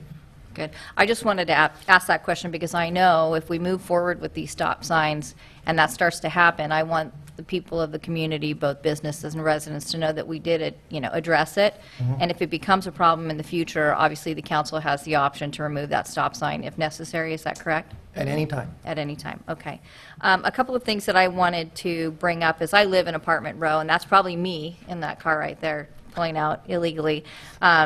I think that these stop signs will prove to be a big benefit to the people that live over there, especially the children. As you brought up, the kids going to school, I've seen them in the mornings, and there have been near misses with cars because sometimes young children, they don't think and they run out in the street. And I would hate to see a child be injured or lose their life when we could have done something to protect them. Something from one of the past agendas that we had, which was for speed bumps in the alleys. And it took us about 2 years to get those, but just some of the information from that, just in the alley that I live in, which is from Noel to Lexington on Green, we had 500 car trips a day going down that alley. That's one of the reasons we were able to get speed bumps. But unfortunately, for the streets, speed bumps are not an option because it deters the emergency responders from getting there in a timely manner. So I think these stop signs would kind of along those lines do the same thing as far as providing safety, because it does slow down the traffic, like you said. The average speed, instead of being 25 miles per hour, which is permitted in a residential area, I believe the staff report said it's 30 to 35 miles per hour. Is that right? That is correct. That's significantly more if you're living in that area. It really does call for some kind of steps to be taken. Pass-through traffic is increasing significantly because we have the issue of the improvements on the freeways. That sends more traffic down our streets, and everyone's always looking for a way to get around. And I've noticed just on my block, very, very fast driving cars speeding down the streets, and it's just a matter of time before something happens. So I think, again, these stop signs would be a benefit to those who live there. The extra parking, I do agree with that, especially for the apartments that abut the businesses, because what happens is, it's not that there's not enough parking in apartment row, it's just that when you have businesses on the other side of the apartments, a lot of those people that work in those businesses spill over into our parking spots, and it doesn't allow for ample parking for the people who live there. So I think to take away parking is not an acceptable option, and I would just like for the council to please take that into consideration, because I know many of you live in homes and you don't have that issue, but for those of us who live there, it really is an ongoing issue, battling back and forth with the staff that work in the buildings that abut us. So I think for now, that's all I would have to add, is just please take into consideration the safety of the kids and the people who live there, the additional pass-through traffic, the speeders who go through there on a regular basis. The ability to have speed bumps is not an option. I think this is a good option with the stop signs. We cannot afford to lose any more parking, and please think about Bloomfield when you decide whether or not in the future, if we move forward with this, if that's a good fit. And I'll pass it back to you, Mayor. Thank you. Questions over here? I have a lot of comments, but Sure. I'll wait. You want me to go now? Sure. Go ahead. Okay. I was on the Traffic Commission. This was actually my last meeting. And if I could, I'd like to acknowledge Norm Ray, who championed this idea. And it's a great example of citizens taking action. So for everybody out there who ever wonders what you can do, this was one group in a condo who came in that picture and said, we can't get out and see. And every one of us drives through there, and you know, depending on your religious beliefs, you either hold your breath or say a prayer as you go through these intersections, because if you're the one who stopped and they're coming 30 to 35 is a slow estimate in my mind for the people going through there. So I see this primarily as a safety issue. But let me go back to Norm for a second. I mean, he served 8 years, 3 years as chairman, and you know he deserves a lot of credit here. When the Noel and Green people came in, he brought the idea of let's open it up. Let's look at the whole issue. And I don't really think he thought there would ever be support for it. So I think he'd be pleasantly surprised tonight. You know, the Traffic Commission went for it, and it came here. But, you know, the other alternative is more red curbs, and that just kills the parking there. And the sight lines, the actual amount of red curb you need to make it legally, to make it safe is like half the block. So it's really not even feasible. I think this is an important safety issue that we should have done years ago. I don't know how many near misses there are there. As Dave was saying, how many non-reported actual small accidents there are there also. But I feel this will, the people that it's going to affect the most are the people who are cutting through. people are trying to gain an advantage. The people who live there are only going to have to usually go through one stop sign. The safety offset is great for them. It has the additional deterrent effect of making it less advantageous to cut through, which I think anything we can do over there, to make it safer is very good. But, congratulations to Norm and the citizens who brought this up and really did make a difference. And I think will make a long-term difference if this is enacted. Okay. Thank you. Dean, any questions?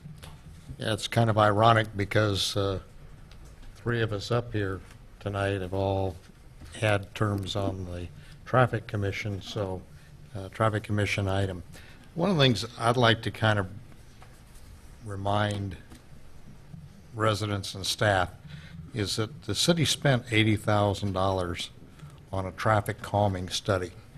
And the traffic calming study was a result of people saying there's cut-through traffic, there's speeding problems, there's safety issues, and a firm was hired during the period that I was on the Traffic Commission, and they came back with recommendations. And one of the recommendations for Apartment Row was to take the two streets that run east-west, that's Howard and Green, and make them one-way streets.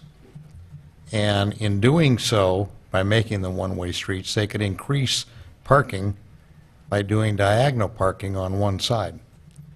They also recommended at the intersections that we're talking about doing a traffic circle.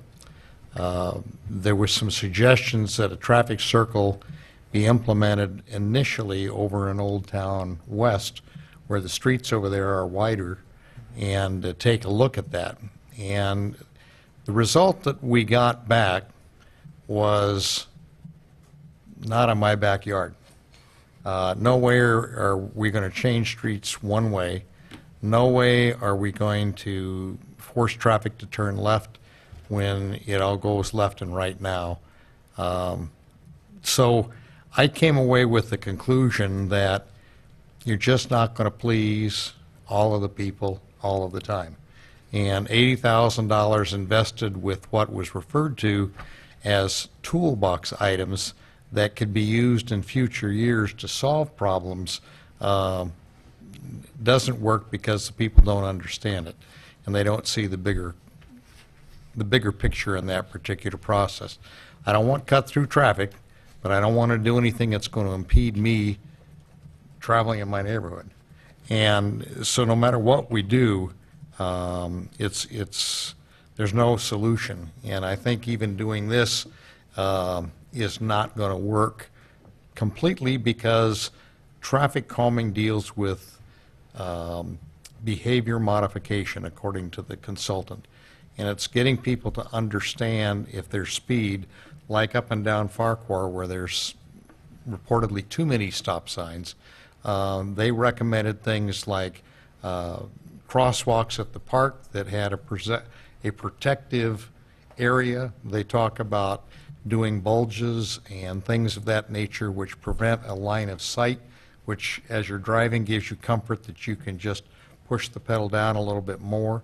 A lot of the traffic that tends to speed in that area tends to be our kids that get cars and want to exercise some efforts. And you're still going to have kids that come out that dart out between cars. You've still got the alleyways. So, I'm going to support the issue or support the request, but I'm just simply saying I don't think this is the solution. And we may be looking at it, just like you said, it may start to slow down traffic during those peak times where people are trying to get to the elementary school and things like that, just like the issues that we have on Los Alamitos Boulevard. But, I think the traffic circles, because they force them to slow down, it breaks their train of thought. They can't see straight through, are worth an experiment and a try. At the time, the money to implement all of the items was such that paint and signs were put in Category 1, and everything else found up in Category 2. We've never really taken the point to I think, fully utilize the recommendations that the traffic engineers made at that time. But I'll go ahead and just simply say I'll support the item. Traffic signs are not intended, stop signs are not intended, according to all of the experts, to control traffic speed, and that's why they have warrants. And when it doesn't meet the warrant, then it becomes a political warrant that is deemed by waiving other things and trying to make it more important. The traffic sign at Noel and Farquhar was that exact thing. It didn't meet warrants, and yet the city council at the time felt that that was the way to slow traffic down, and so the stop sign wound up going in. So I'll just leave it at that. Okay. Thank you. So, city engineer, thank you for the report. So, I think, as the two council members had said, on the prior service, on my service in the Traffic Commission, I remember looking at one of the corners in question here, and we debated long on the item as far as not meeting the warrant study. But I think there's some information you brought forward that was not presented to us as traffic commissioners, which are the unreported accidents, right? Because you're looking at basically the police reports on incidents that happen in any of these intersections, correct? That is correct. So I think the warrant doesn't support a four-way stop based on that. However, there are near misses, and then there are fender benders of such a minor nature that never get reported. So there are probably those out there that happen in these areas. We don't know the facts, correct? Correct. The residents that did come in and tell us about it, though, kind of said that they hear crashes all the time. The fender benders, they pull over, they give each other information, they take off. Understood. And I imagine, our police have better things to do than to write up a minor, fender bender. So with that, I think that certainly that public safety would be those considerations I would have. And I lost my train of thought on the warrant study. The stop sign, as Councilmember Gross said, it's not meant to calm traffic. It's not meant to slow things down per se, correct? Correct. You're not supposed to use a stop sign to do that. And nor do I think that that's the intent of the council or the traffic commission in this case. I really believe it's a public safety concern. That is what we are thinking. The sight distance issues is what is really the overriding factor in all of this. Okay. And then with respect to unwarranted stop signs or traffic control devices, the danger of that being unwarranted is the tendency for drivers to just ignore them, correct? Correct. If you have a situation where the lateral street only has, a very small percentage of the traffic, the main flow, sometimes people say, oh, there's no one ever there, and they just drive through it. They start doing the rolling stops and go through it. Okay. That's one of the concerns. This is about a 50-50 split, most of the time.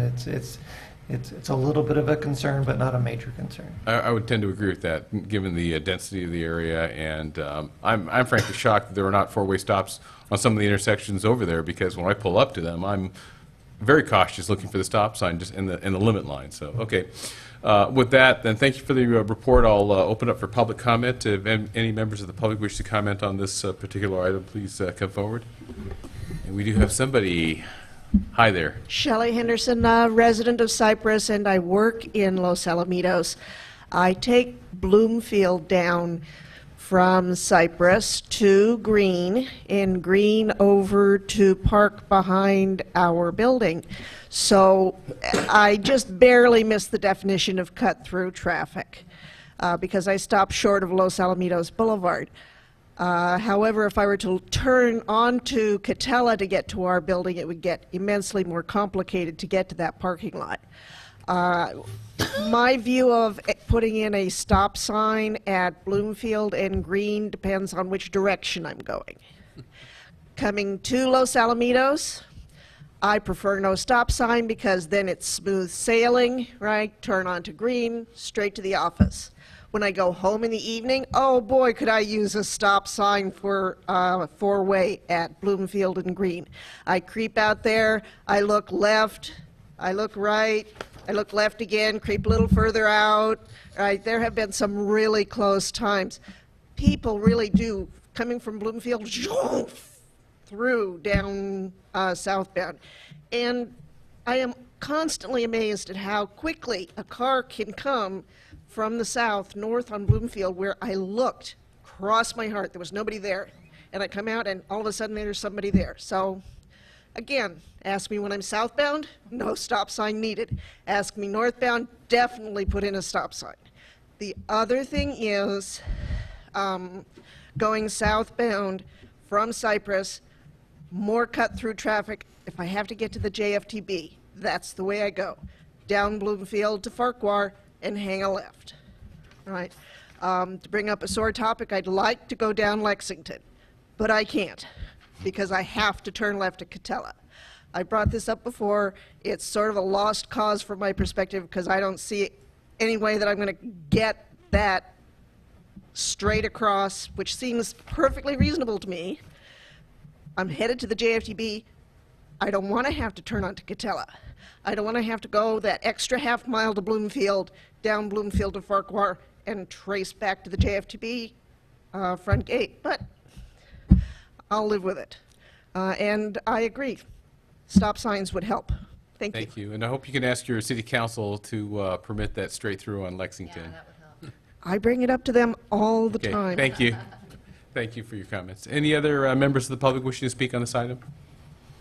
Okay, seeing none, we'll go ahead and close oral communication on this public comment. Back to the council. Is there a motion on this item? I'll make a motion to move the recommended action. I'll go ahead and second, and I'd like to make one other comment that I would too. I think that the consistency of doing it four-way is the best thing to do because there are some that don't have four-way stops over there, and people will learn that every intersection is a four-way stop, and I think we'll have less problems because of that. When you have some streets, they did that in Old Town West, put some four-way stops in along Florista, but they didn't do it at Catalina, and so it becomes difficult. I find myself doing the same thing, thinking that there's a stop sign and I'm stopping when there isn't one. Okay, so we have a motion and a second, and further comments then from the council? My comment would be just what Councilmember Gross brought up, is that we face this same issue where the numbers didn't match what we wanted to do over in Old Town, and the council overrode that through some of the same kind of special conditions that were presented to us. So this isn't anything new that's being done in town. And I'll bring your attention to something. If you are ever in Carrier Row, at the end of each of the streets, I believe it is, there's a stop sign. And I find it extremely difficult to believe that there are any reasons there should be any stop signs there. It's a very quiet neighborhood, and to have a stop sign at each of the ends of those corners doesn't make any sense to me. But that happened before my time. I'm not questioning it. I just think this rises to a higher level of necessity. And I'll go ahead and pass Okay, that back. thank you. So with that, we have any other comments, Councilmember Murphy? No. Okay, so with that, we'll go ahead and put this to the vote. All those in favor of the motion to approve the staff report, say aye. Aye. Aye. Opposed? Passes 4-0. Thank you very much. And Mayor, if I may, thank you to Lisa Volcano and her family. They were the ones who initiated this process from the beginning. Okay, thank you. Okay, at this point, we've been at this for a little over 2 hours. I'd like to take a brief recess for 10 minutes, if we might, and we'll be back at 8:25.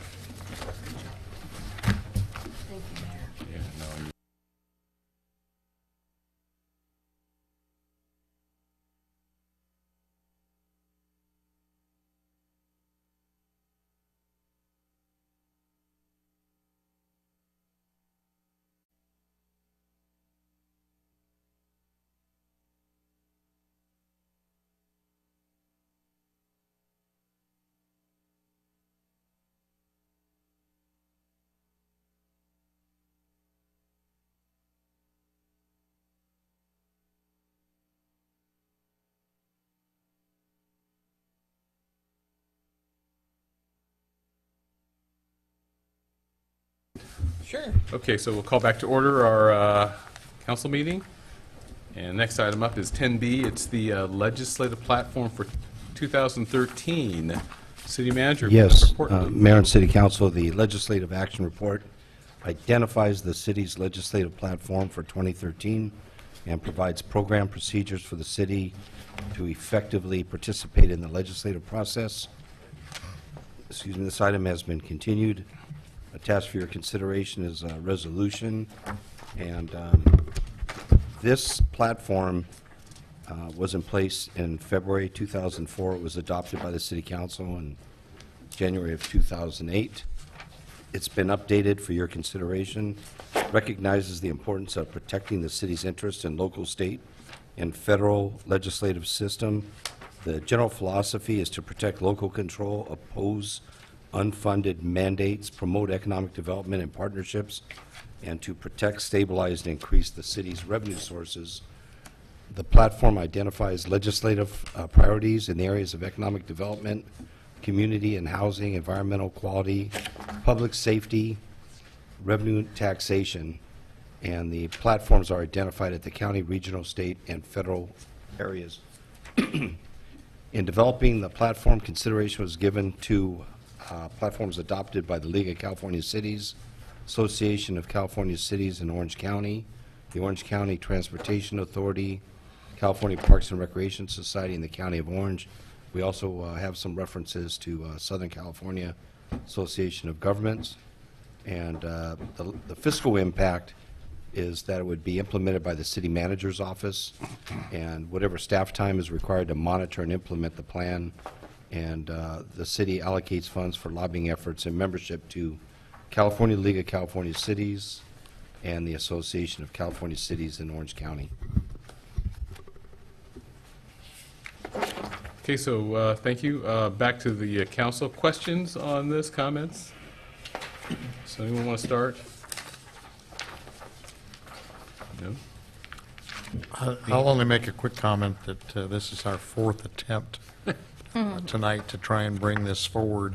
And in reality, it's something that was established, as the city manager said, some time ago, and was supposed to be redone every January, and for some reason, it's fallen through the proverbial crack. But meeting once a month, it gives the city manager an opportunity to get letters out in support and opposition to various legislative items that are going on rapidly in Sacramento.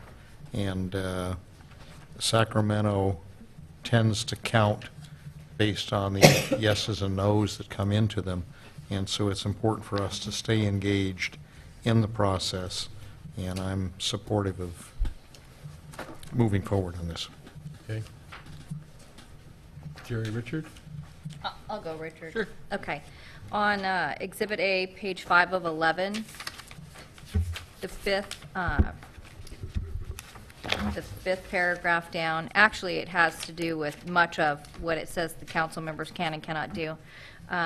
In that it says, by adoption of the legislative platform, the city council prohibits any of its members from lobbying, advocating, or taking positions contrary to the council's adopted position on a legislative item.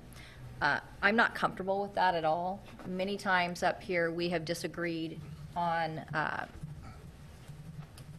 many different things, which is legislation or programs for the city and such, and I don't think that as a council member who is representative of a certain group of people who voted for me in this community, that I should not have my own voice. And so with regards to the limitations on this, I understand the correspondence as far as the paragraph prior to, I believe it was, that any correspondence that are sent out on letterhead are a position that has been agreed on by a vote from all of us. As far as deciding that, potentially I don't agree with a certain path that the council is taking, I don't think that I should have to forfeit my own views as to whether or not I want to lobby against an action that's being proposed to be taken.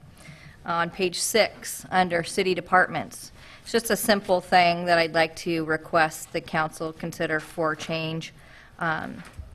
In the second paragraph where it says written legislative correspondence, where it says city departments should, I'd like to ask that that be changed to shall.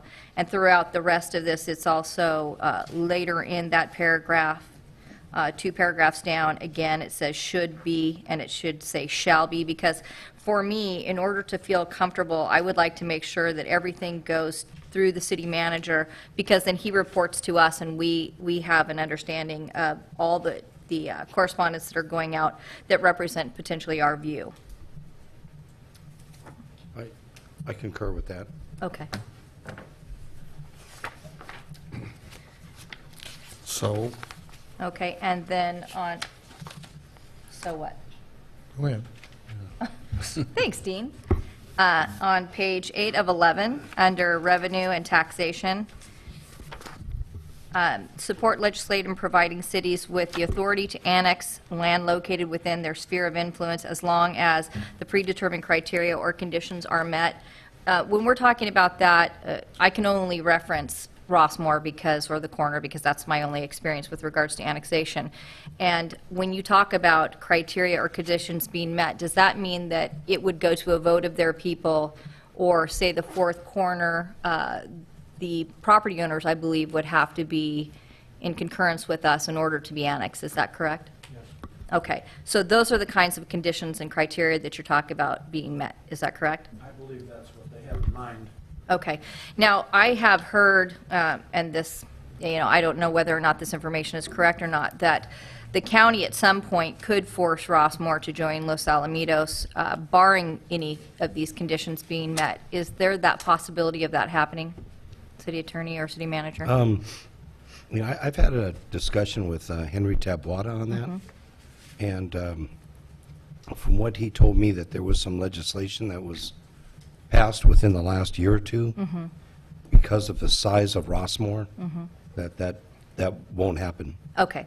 I just want to make sure that I'm not going to agree to a legislative platform that's going to put us at odds with our neighbor, because potentially we want to absorb them whether they like it or not, and I don't support that.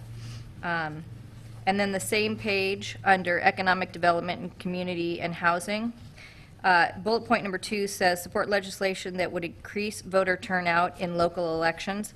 I don't know how the other council members feel about this, but I would like to support legislation that requires an ID in addition with a bill from your home, say your Edison bill or something that proves where you live, to have those in order to be able to vote. I know in the past when I came to the voter turnout years ago, you had to show your ID and maybe your Edison bill or your agreement for me, my rental agreement.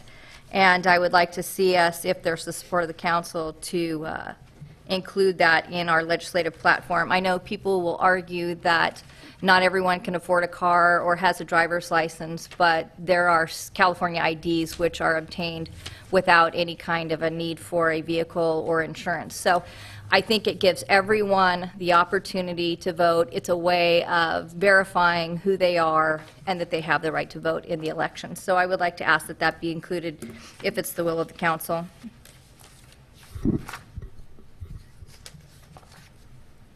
And I think at this point, that's all I have. Okay. Thank you. Richard, you had questions, comments on this? Yeah, plenty of comments. Okay, please. Read this thing 4 times now. Finally, I just pulled out last month's copy and said, Yeah, forget the notes. okay, I agreed with Jerry on the city departments, page 6, the shall words rather than should. On page 7, environmental quality, the use of market incentives. I don't want to say I'm not for that. I'm for a very narrowly defined. I'm not for Solyndra, I know that, or anything else like that. And I don't want the government forcing us to do basically anything, but under the guise of environmental quality, telling you exactly how to run your life. I agree with Jerry on this on 8. Support legislation that would increase legal voter turnout would be the key phrase for me. Okay, legal. I think we should do everything we can to get everybody who's legally entitled to vote out there. Okay. But at the same time, there should be safeguards in place to protect them. That's the most basic, really, right in America. You know, if you don't protect that one, I don't understand the argument against it. Environmental quality on the next page, page 9.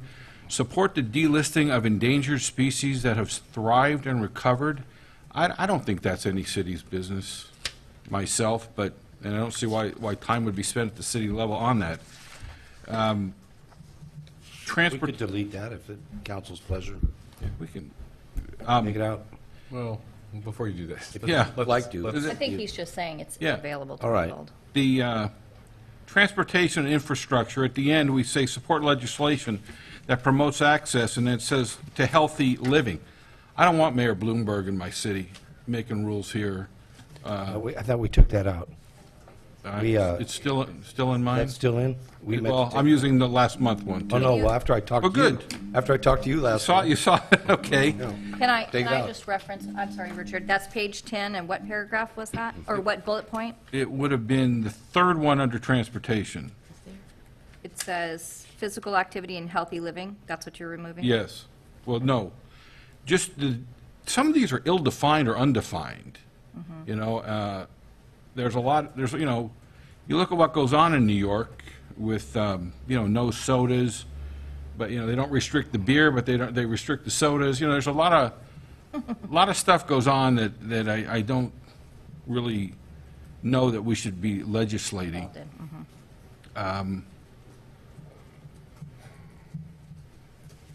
And that one will do it. Okay, thank you. So on mine, kind of simply put on Jerry's concern about page 5 of 11 on the adoption by the council of a legislative position. I think this is the one where I think we really need to kind of, I guess come to an understanding, because I'll give you some of the genesis of this one. Whereas Councilmember Edgar, who sits on the sanitation district as the chair, went forward and voted on a fee increase. I came out in opposition, so it really looks kind of, I'll say, awkward, where our representative, and happens to be the chair, voted a certain way, but we ourselves did not have a platform. So I think in order to prevent or preclude that from happening again, I think that's the nature of what this is. So it's not to give you write-up as an individual, but I took that on as, the city manager helped me phrase this in a way to say constituents that I represent that have spoken with me take an opposite view of this fee increase. But I think these are the things that we need to, as we go off on the boards that we serve on, we need to come back and get the vote of the council. And once we do that, I think that's what this really speaks to, is that we don't come out as council members in opposition, but as individuals, we certainly can. So if we can tighten up the language in that, and that's acceptable to Mayor Pro Tem. But I understand what you're saying, and I'm more supportive of that, because I think someone voting, say, to increase taxes, or anything. individually, I'm giving you an Right. example that maybe the whole council doesn't support, I think that's a misrepresentation. So Right. if we can take this out and just reword it. I think it's just to tighten it up to say it is once it's been deliberated by the council as a body, and whether it's 4132 or whatever the outcome is, I think we have to kind of support that as going through the due process. That's how I want to look at this one. Mr. But as Mayor? yes, I think it already does, it already says that. I mean, it says yes, prohibited from taking a position contrary to the council's adopted position. Right. On any legislative item. So if there's already an adopted position, it's already done, it's already doing that. So I'm just addressing Mayor Pro Tem Graham Mejia's concern that she doesn't want to. She's not comfortable with that, but I'm just trying to explain where my perspective is.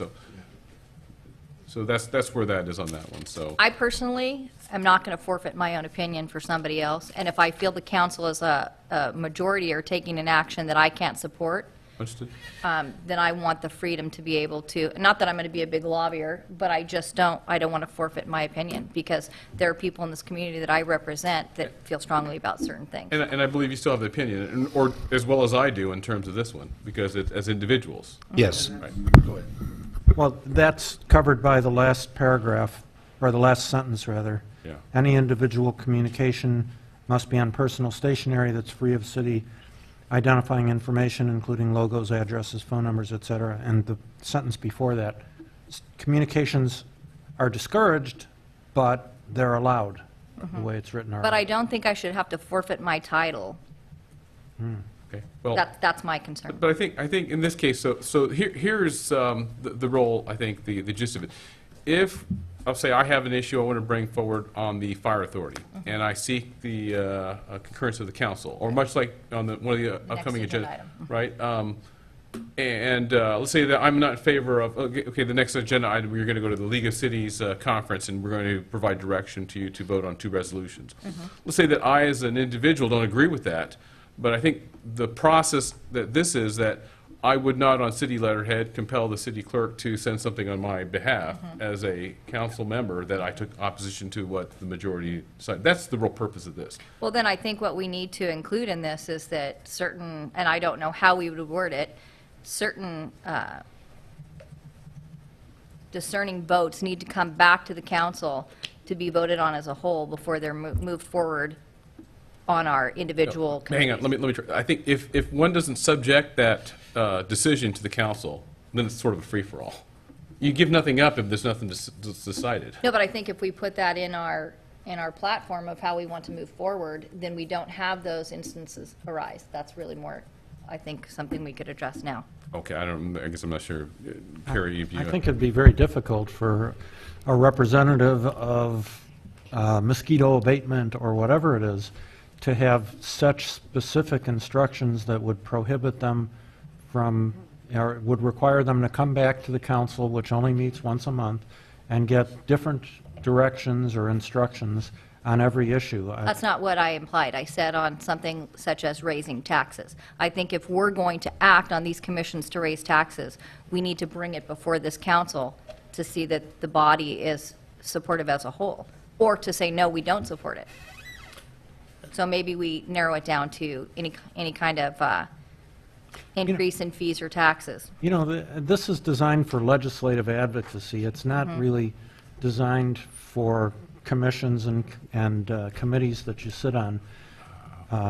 So, you know, as legislative advocacy,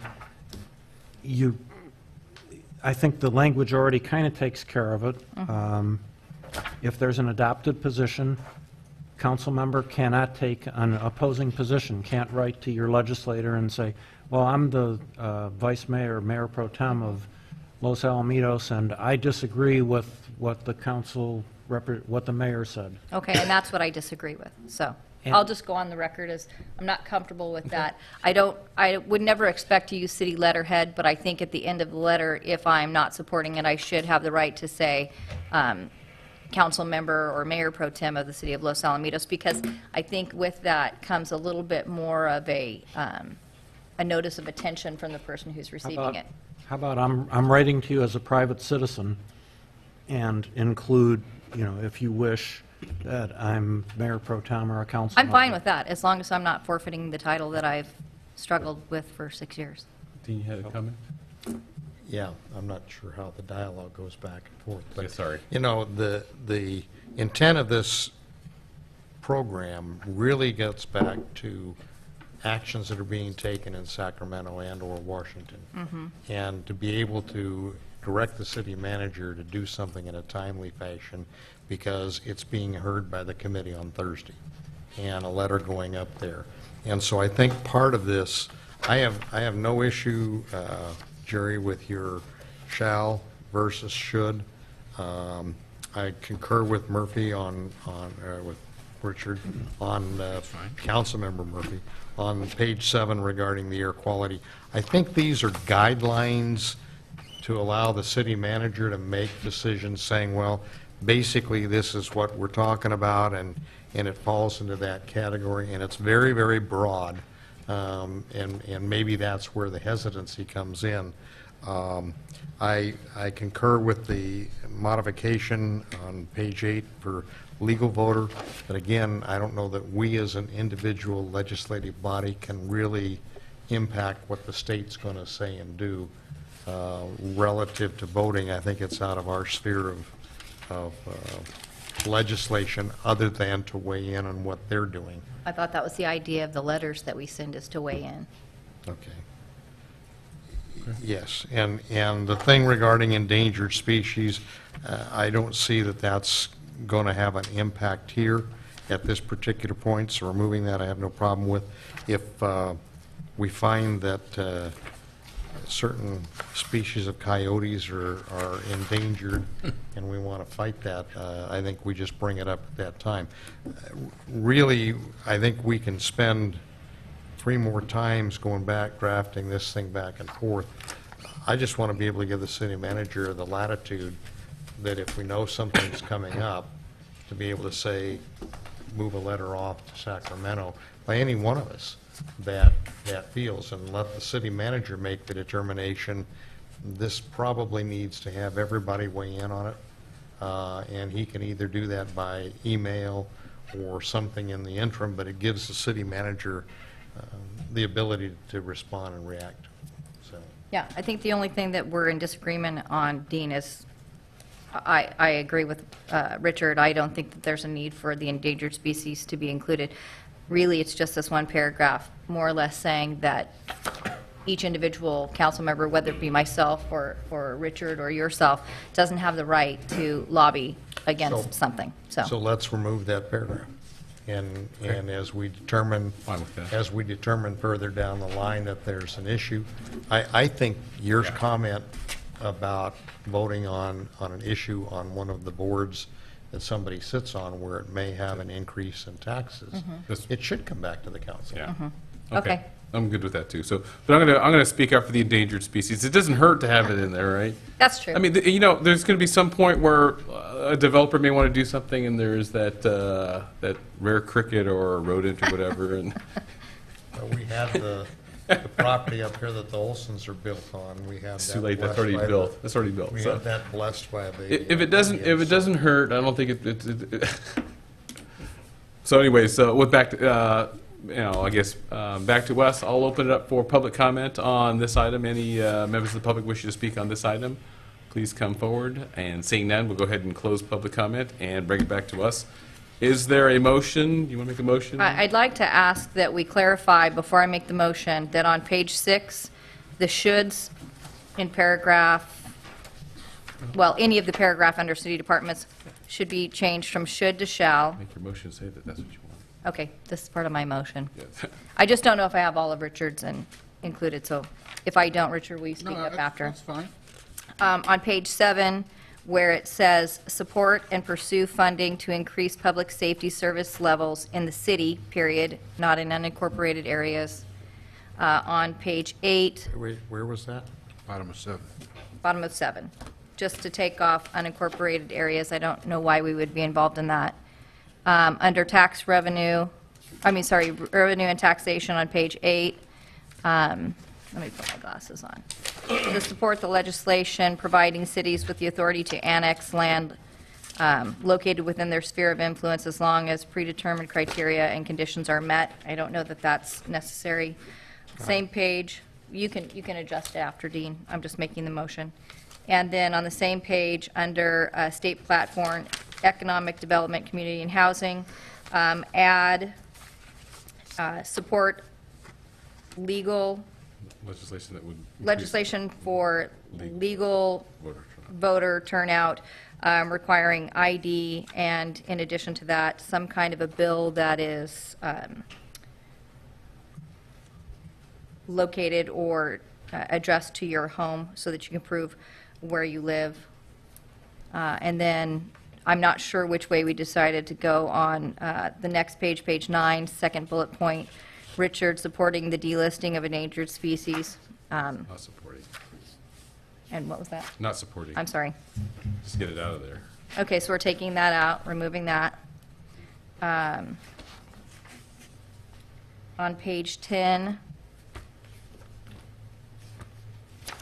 Richard had some verbiage that he did not like, I believe, under transportation and infrastructure on Already removed? bullet point It was 3. removed. He's from the old.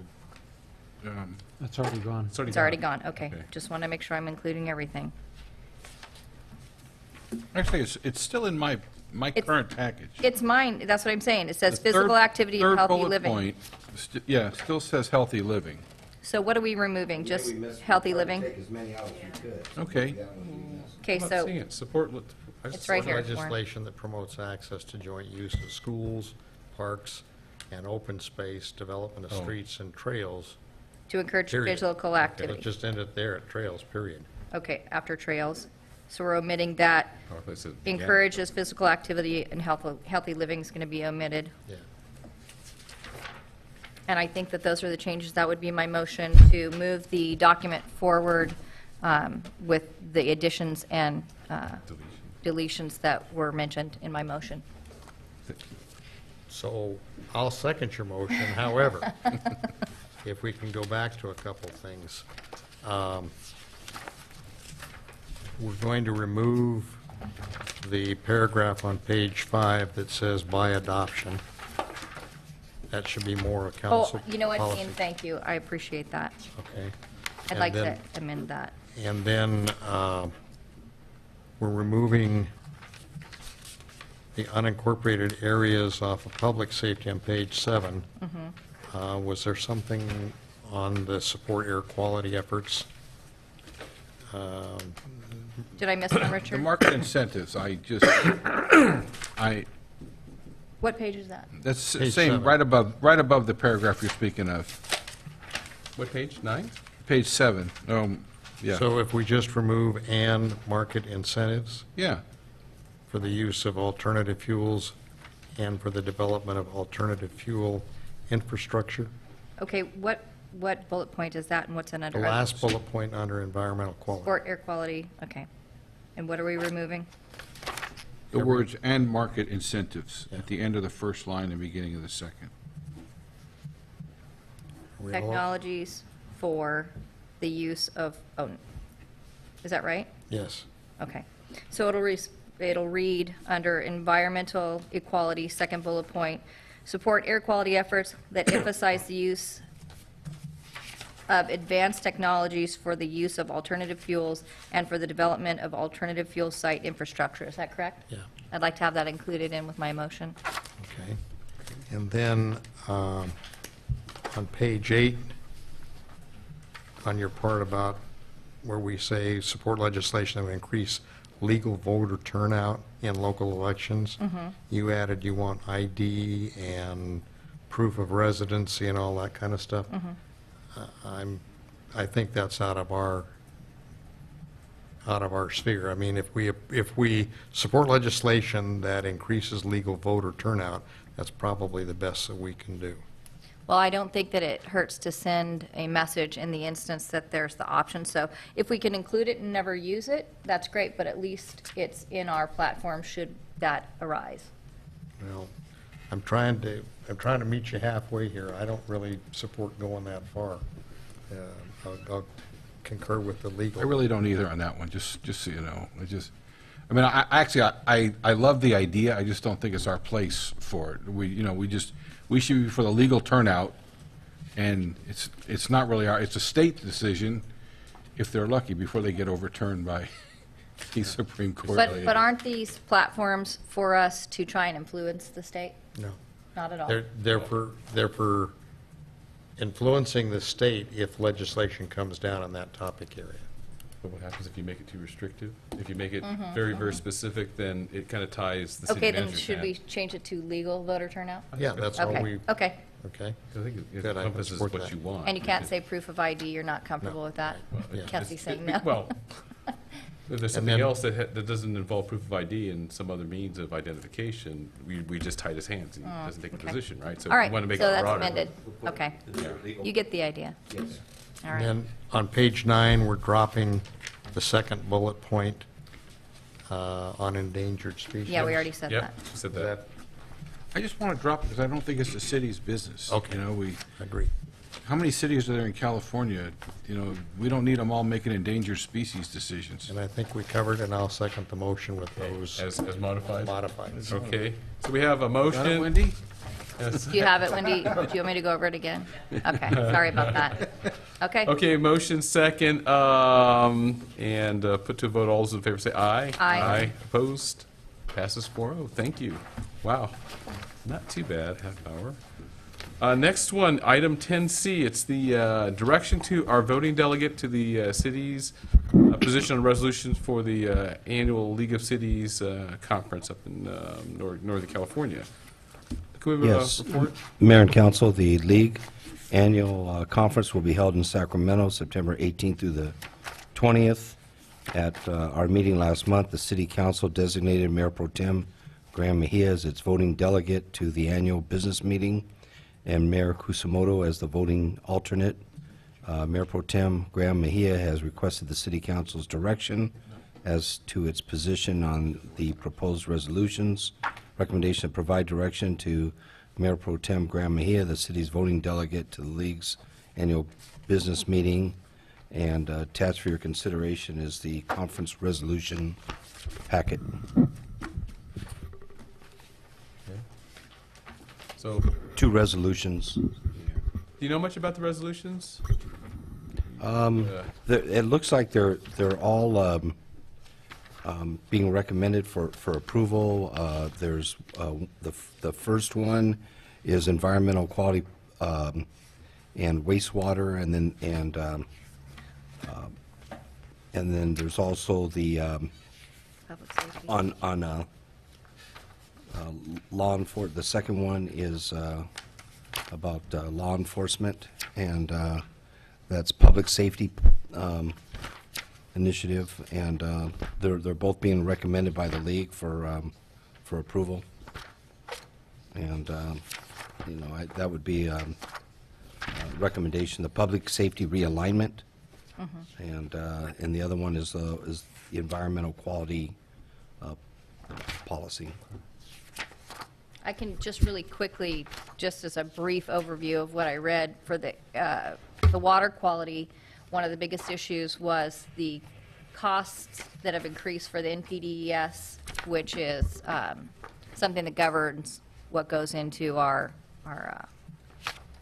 water. And so what they're saying is that they're looking for some support as to getting, constitutional funding, I think, to help implement more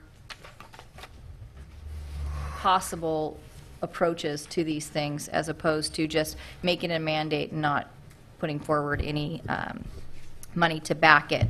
If I remember correctly, and I just breezed over it, I believe this is the one that's come before for a vote twice and has been pushed off. So there's a good possibility that it won't move forward, but being that it does, we should have our voices heard. And then with the safety realignment, if I remember correctly, it has a lot to do with the overcrowding of the prisons, and then certain offenders, I believe is that N3, Todd? N3 offenders are being pushed back to the county level, and the kind of difficulties that's providing. In the resolution, there are, I believe, 8 recommended actions made by are requested to be included, which is, that's the constitutional protected funding. I apologize, it was the wrong item. And then when they are releasing these people, the nonviolent, non-serious, non-sexual offender inmates, that they include their total criminal and mental history instead of just their last criminal conviction, establish uniformed definition for recidivism, I'm having the hardest time saying that. Number 4 is enact legislation will accommodate the option for the city police officers to make 10 day flash incarcerations into city jails for probationers who violate the conditions of their probation. Number 5 is establish oversight procedures to encourage transparency and accountability over the use of realignment funding. Number 6, implement California Little Hoover Commission report, and that's the recommendations that were identified. Number 7, provide for greater representation of city officials on the local community correction partnership. Currently, AB 117 provides only one city official, a police chief, on a 7-member body, 6 of which are aligned with the county, in which this partnership has been established. As a result, the county dominates the committee and the subsequent distribution of realignment funds.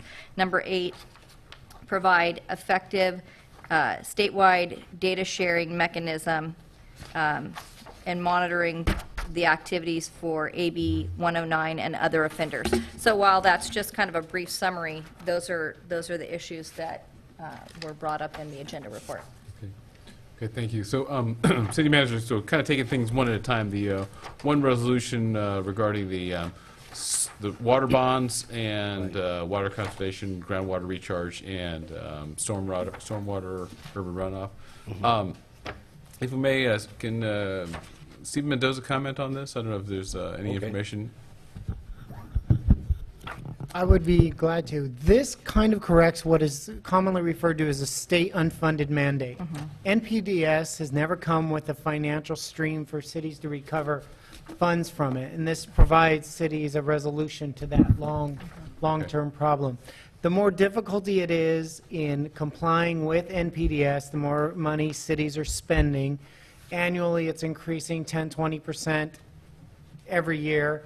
Cities are doing more, dedicating staff to it, and also getting fined for not. And then outside hires as well, right? Yeah, Consultants and exactly. what have you. So this is one of those. Contracting. So the league is saying, stop doing this, so state and help fund these. Requesting funds from. Provide a funding source so we can offset the monies that we're using locally, so we're not having to charge our residents, so we're not having to cut back other services in recreation or police to pay for NPDES. Great. Thank you for that summary. Appreciate that. Any questions of the council on that one? Is anybody against Resolution 1 or 2?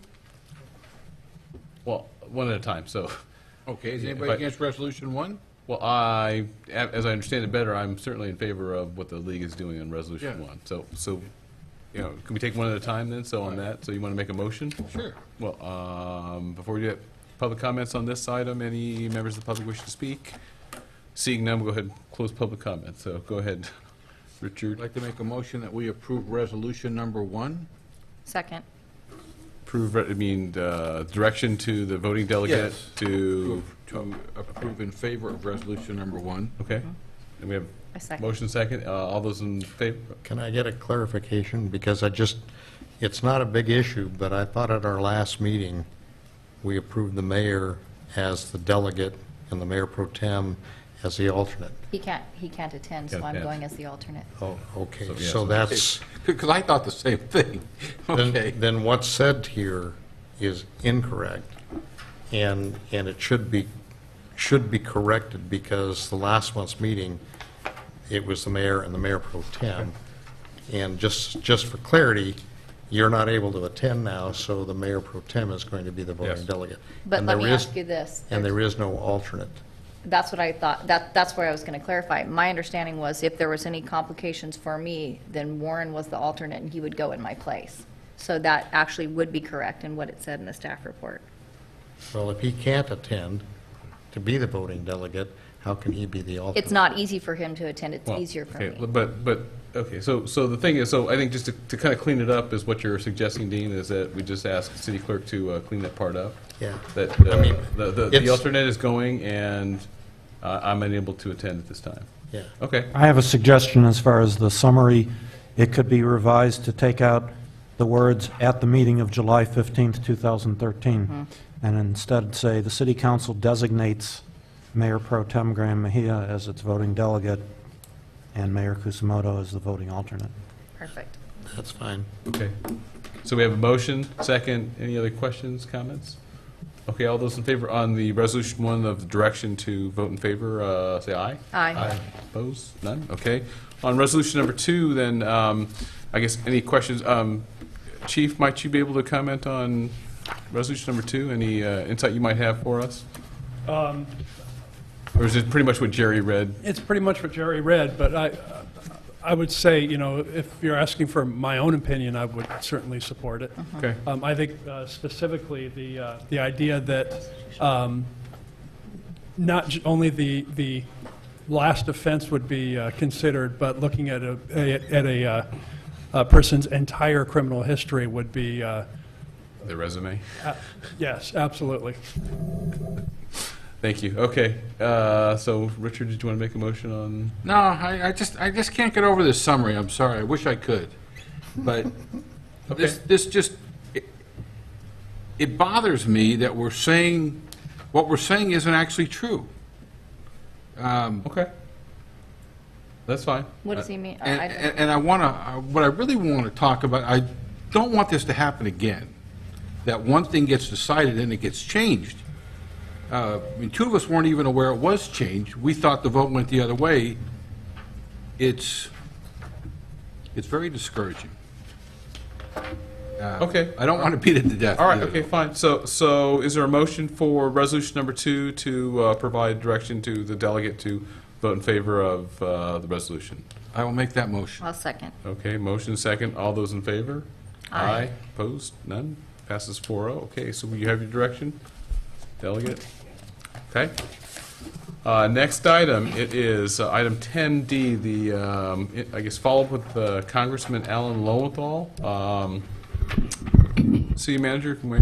Yes, at the April 4th meeting, Mayor Kusamoto, Councilmember Troy Edgar, and myself and Community Development Director Steve Mendoza met with the Honorable Alan Lowenthal. Mayor Kusamoto is requesting a follow-up meeting with the Congressman. Recommendations that the City Council approve a prioritized list to attend the meeting and select 2 council members to meet with Congressman Lowenthal and his staff. At this point in time, some topics that were received from staff would be the I-405 improvement project, possibility of off and on ramp at 605 freeway at Cerritos Avenue, and federal sequestration issues affecting the senior citizen lunch program. Okay. Any other topics that folks wanted to bring forward? I can't see the I-405 improvement project being a federal level issue. It's an OCTA and Caltrans. He may have opinions, having been a former state senator.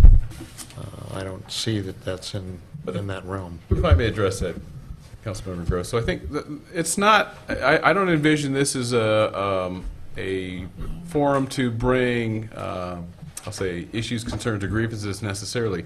I think sharing information, provides insight into our city, our community, our constituents, and that, I think, is a different channel to get to the congressman to represent those that we represent. So I think in this case, it's really sharing, and probably just talk about the freeway shutdown, the impact on just day-to-day living. I think that's how we might or might not be looking forward to the completion of the project, those type of things. So that's kind of how I see this. And I think, like the last meeting, that I think that I really liked the best is giving us a chance to brag about the things that we're doing here in our city. Trying to address all the mandates, unfunded and funded mandates that we're required to do as an entity, as a corporate entity. I was really appreciative that Steve Mendoza was there to brag about the stuff we're doing in his in the community development. So I think these are the things that send messages out to the Washington electeds. And again, Congressman Lowenthal was here for the 4th of July, the Sugar Beet Festival, and I think we want him here to be visible, to see what our concerns, our worries, our issues, and I guess our happiness and our joy. So that's kind of how I'm looking at this. So I'd like to, the city and then for us to use this as this venue to brag about the stuff we're doing, because we're doing good stuff here as well. So with that, I don't know. We could add that to our list to discuss ongoing community activities. Sure. Do that. Or development, any things we're bringing, because they're his constituents too. Yes, right? and they seem to be he's very supportive. And then I think as far as delegates to go to this, I would like other council members to go instead of the ones that Troy and myself have already gone. So leaving it to the 3 of you to decide who would want to be going to this meeting and coordinate with the city manager and staff for that. So there's no date right now, Greg? No, there's not. His chief of staff is waiting for a response after this meeting. Okay. So I would let her know tomorrow. So I think you have enough to at least give a response and then Yes. start coordinating with whomever would wish to go. And I don't know if there'd be a problem with 3 of us going. Would there be a issue with that? I'd have to defer to the city attorney. It's a meeting outside the city boundaries. How would we notice it? Things of this nature. It's easier to have 2, but I'll defer to. Can't do it. Yes, I mean, if you have two, you don't have to notice it. Sure. If you have more than two, you notice it as a special meeting. Okay. And because you're meeting with a member of another legislative body under the Brown Act, you're allowed to meet outside the city. Oh, I see. Okay. So I think we'll leave it to two. So I would ask the Mayor Pro Tem to go and one of you others. Richard? I'll go. Okay, fantastic. If we're all in favor of that, I don't know if we need to vote on that. I think. Thanks, Dean. Nope, that's fine. Direction is fine. Okay, thank you. And I don't know if there's really any other activity on this one? Just, okay? Thank you. All right. And the next one is 10E, which is a representative, appointed representative to the Orange County Transportation Authority Long Range Transportation Plan Working Group. So, Yes, Mayor and Council, the Orange County Transportation Authority updates its long-range transportation plan approximately every 4 years and is requesting a council representative to participate. Recommendation is to appoint a council member to serve as delegate for the Orange County Transportation Authority Long-Range Transportation Plan Working Group. And number 2, appoint a council member to serve as the alternate to the Orange County Transportation Authority Group. And they also talk about, in addition to requesting that representative, there are workshops, and they're looking for a council representative to attend and participate in both workshops. One is Wednesday, September 25th. It gives a time 8:30 to 10:30 in Tustin, and then Wednesday, March 19th, it's 8:30 to 10:30, once again in Tustin. In addition, a city staff member may be appointed to the working group, and we have a list of the council representatives to other agencies and ad hoc committees attached for your reference. Make a motion to appoint Councilmember Murphy as the, I would have liked to actually do this, but I won't be in town on the 25th. so then that becomes whoever's your alternate. But Okay. on the basis that it's a long-term, and you went to the OCTA. Oh, yeah, I'd be thing happy to along, do it. which I think I'd be is happy to something do that- It would be good for you. As long as there's an alternate for for that meeting. I'll support that, and I'd like to request being the alternate. I think it goes along with the I-405 and the issues that are addressed there. So I support Richard. He's been very involved in seeking out all of the extra meetings that are going on to become informed. And so if there's no opposition to that, I'd be interested in the alternate position. That's fine. Can you amend your motion to? Yeah, motion then to appoint Councilmember Murphy as the delegate to the Orange County Transportation Authority Long-Term or Long-Range Transportation Plan Working Group, and Mayor Pro Tem Mejia as the alternate. You're Okay. able to attend that meeting in September? And I'll go ahead and I'll second that motion by Councilmember Gross. But you know what? We didn't open this up for public comment. Any members of the public wishing to comment on this item before you put it back to discussion? Seeing none, we'll go ahead and close public comment. Back to us. Any other questions? We have a motion for Councilmember Murphy as the primary and Mayor Pro Tem Graham Mejia as the alternate. Any discussion? Okay. All those in favor say aye. Aye. Aye. Opposed? Passes 4-0. Thank you very much. Thank you, Richard and Jerry. Okay, next item, mayor and council initiated business. Anybody want to go first?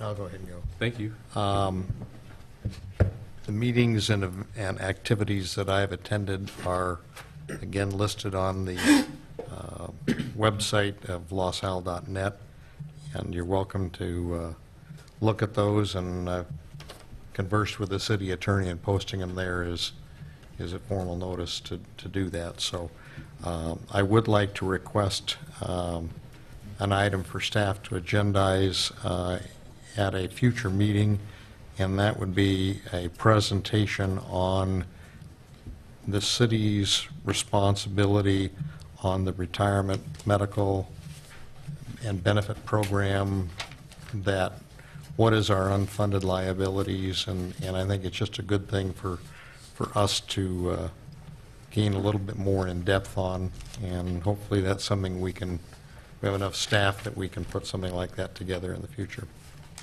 And with that, I'll pass it on. Okay, thank you. Can I have one more alibi?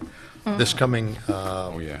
this coming Friday at 5:15 is an event that's open to the public. However, reservations are requested in advance, and you can make reservations through the Chamber of Commerce. But the Legislative Affairs Committee for West Orange County is holding their annual mixer this coming Friday, the 23rd.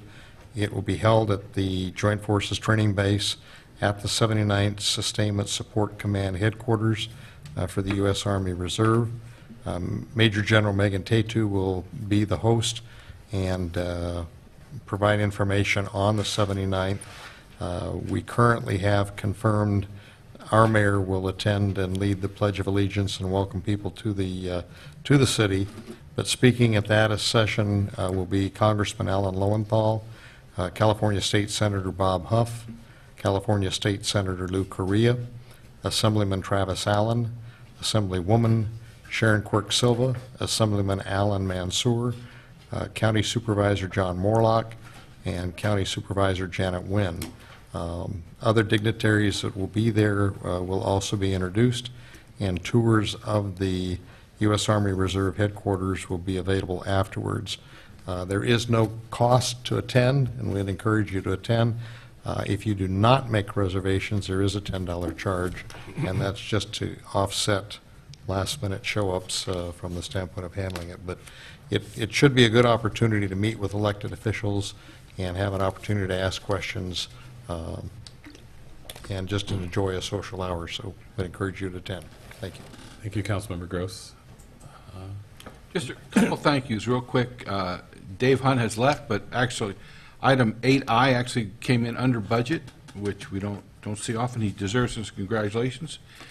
And also Stephen, and Stephen, it's like the third time somebody's pointed you out as doing great job for the city. So want to recognize that. I mean, Trend, I know Olson did the same, and keep up the good work. And I'd like to see if we could get a report on the Wi-Fi, I guess, issue, question, whatever it is somebody researching it? Cassie? We did have our IT professional here tonight so that they could assess some of the technology that they were speaking about. Okay. It was a little difficult. Each time we've met with them, it's been a little difficult to get any finite answers about some of the technology that they're talking about implementing, other than the fact that it's Wi-Fi. We certainly could agendize it if that's what the council would like to do. Whether or not we would move forward with this particular company or not, that would be at the council's. Yeah, I was thinking, just so we start at least exploring our alternatives, and then we know what they are. I mean, they brought it forward with a letter, and I don't think we're not close to that, but it looks like an issue that maybe we should at least begin the groundwork for.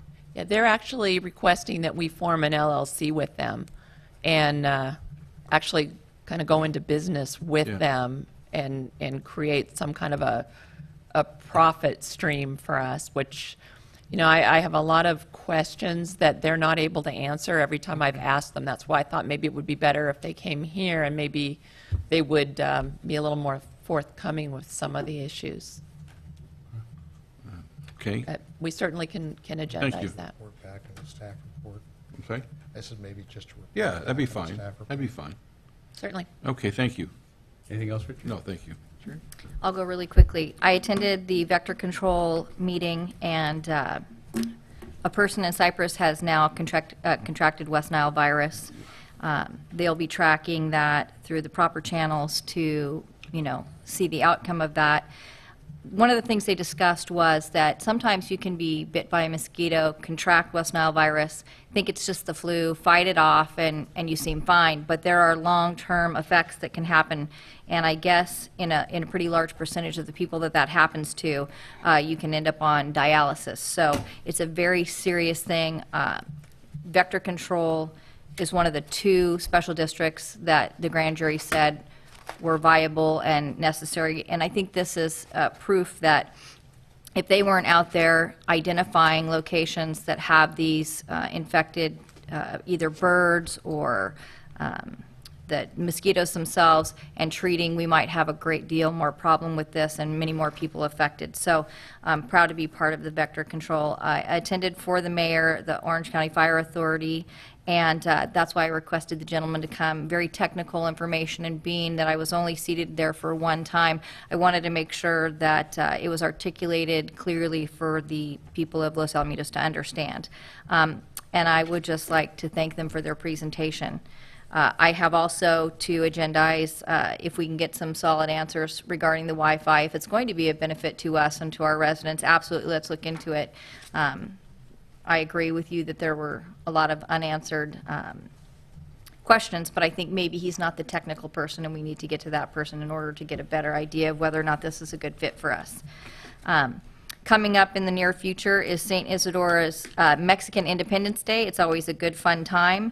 I believe that's in September 14th and 15th. Is that right? Does anybody know? Yes. Should be around the It's right around there. I would encourage you to come. It sounds like there's going to be great food and great fun, and that church has worked very, very hard. I should take that back. The committee, the Comité d'Amour, and their supporters have worked very, very hard for a long time to raise the money, and this event will lend to that to help them reach their goal and potentially purchase that property. I just wanted to say congratulations to Lieutenant Colonel Mayhew. Great guy, great family, and I just want to wish him the best in his retirement. He deserves it after all of that laundry list of things that he's been involved in the protection of this country and this city. I just want to say a special thank you to him. And again, last thing, the noise abatement, the numbers for that, which would be for helicopter noise from the base, the numbers are 562-795-2571, and then also 562-795-1351. A thank you to Major Sibley for meeting with me many times. I've taken to a proactive approach. If there's a helicopter that flies over my house and I'm there, I call right away. One of the things that they ask is the immediate response really helps them because they can locate through a special technology who the helicopter is registered to. And as he said, if it's something that the base controls, they down them immediately, they go over the process with them, and they let them go back up, or they ask them to leave the airspace. And I think that's very proactive for our residents. We are still having that occasional helicopter out of the flight pattern, so please, to the residents, you've come to me, you've asked for help on this. I'm asking you, if you have this, call immediately, give them your address, tell them where they flew over, and if you can give them a brief description of maybe color or size or shape, that goes a long way in helping them identify the person and dealing with the mitigation of that issue. I definitely want to make sure that we're protecting the residents from any potential accidents that might happen and just looking out for their quality of life. And with that, I'll go ahead and pass it back to you. Okay, thank you. And I want to thank Mayor Pro Tem Graham Mejia for taking over for me last week. I was ill and finally recovered, so I do feel much better. I do have just, I guess, with respect to the Wi-Fi, I am thinking that they are far from ready for prime time, and I would not want to see an agenda item until they can show something more substantial. I was very disappointed with the presentation. There was a lot of hand waving, so I guess, Cassie, from my perspective, if you can ask them when they can provide more substantial information, meaning the how they put the technology. I don't care what's inside of it, but where it goes, what the model looks like. There's a lot of hand waving about how many police officers we can fund with the revenue stream that we'll realize. That's just talk. So this is a very, very, I guess, intriguing technology if it could work, but I just don't see anything there. I think there's products already out there that if we really wanted to do Wi-Fi citywide, I think we can go and look at that. I think the city of LA is actually looking at this for them. So I didn't hear one of their customers, Wi-Fi Wireless, as being the city of LA, but someplace in Chicago and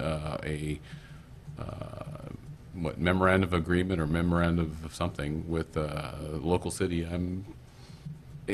I'm interested, but I don't see anything substantial there. So until they can come back more, I think they're just wasting city staff's time. But that's just my own opinion. So, and with that, I'll go ahead and close my comments. And City Manager, on yours, any comments you had for us? Nothing further. Thank you, Mayor.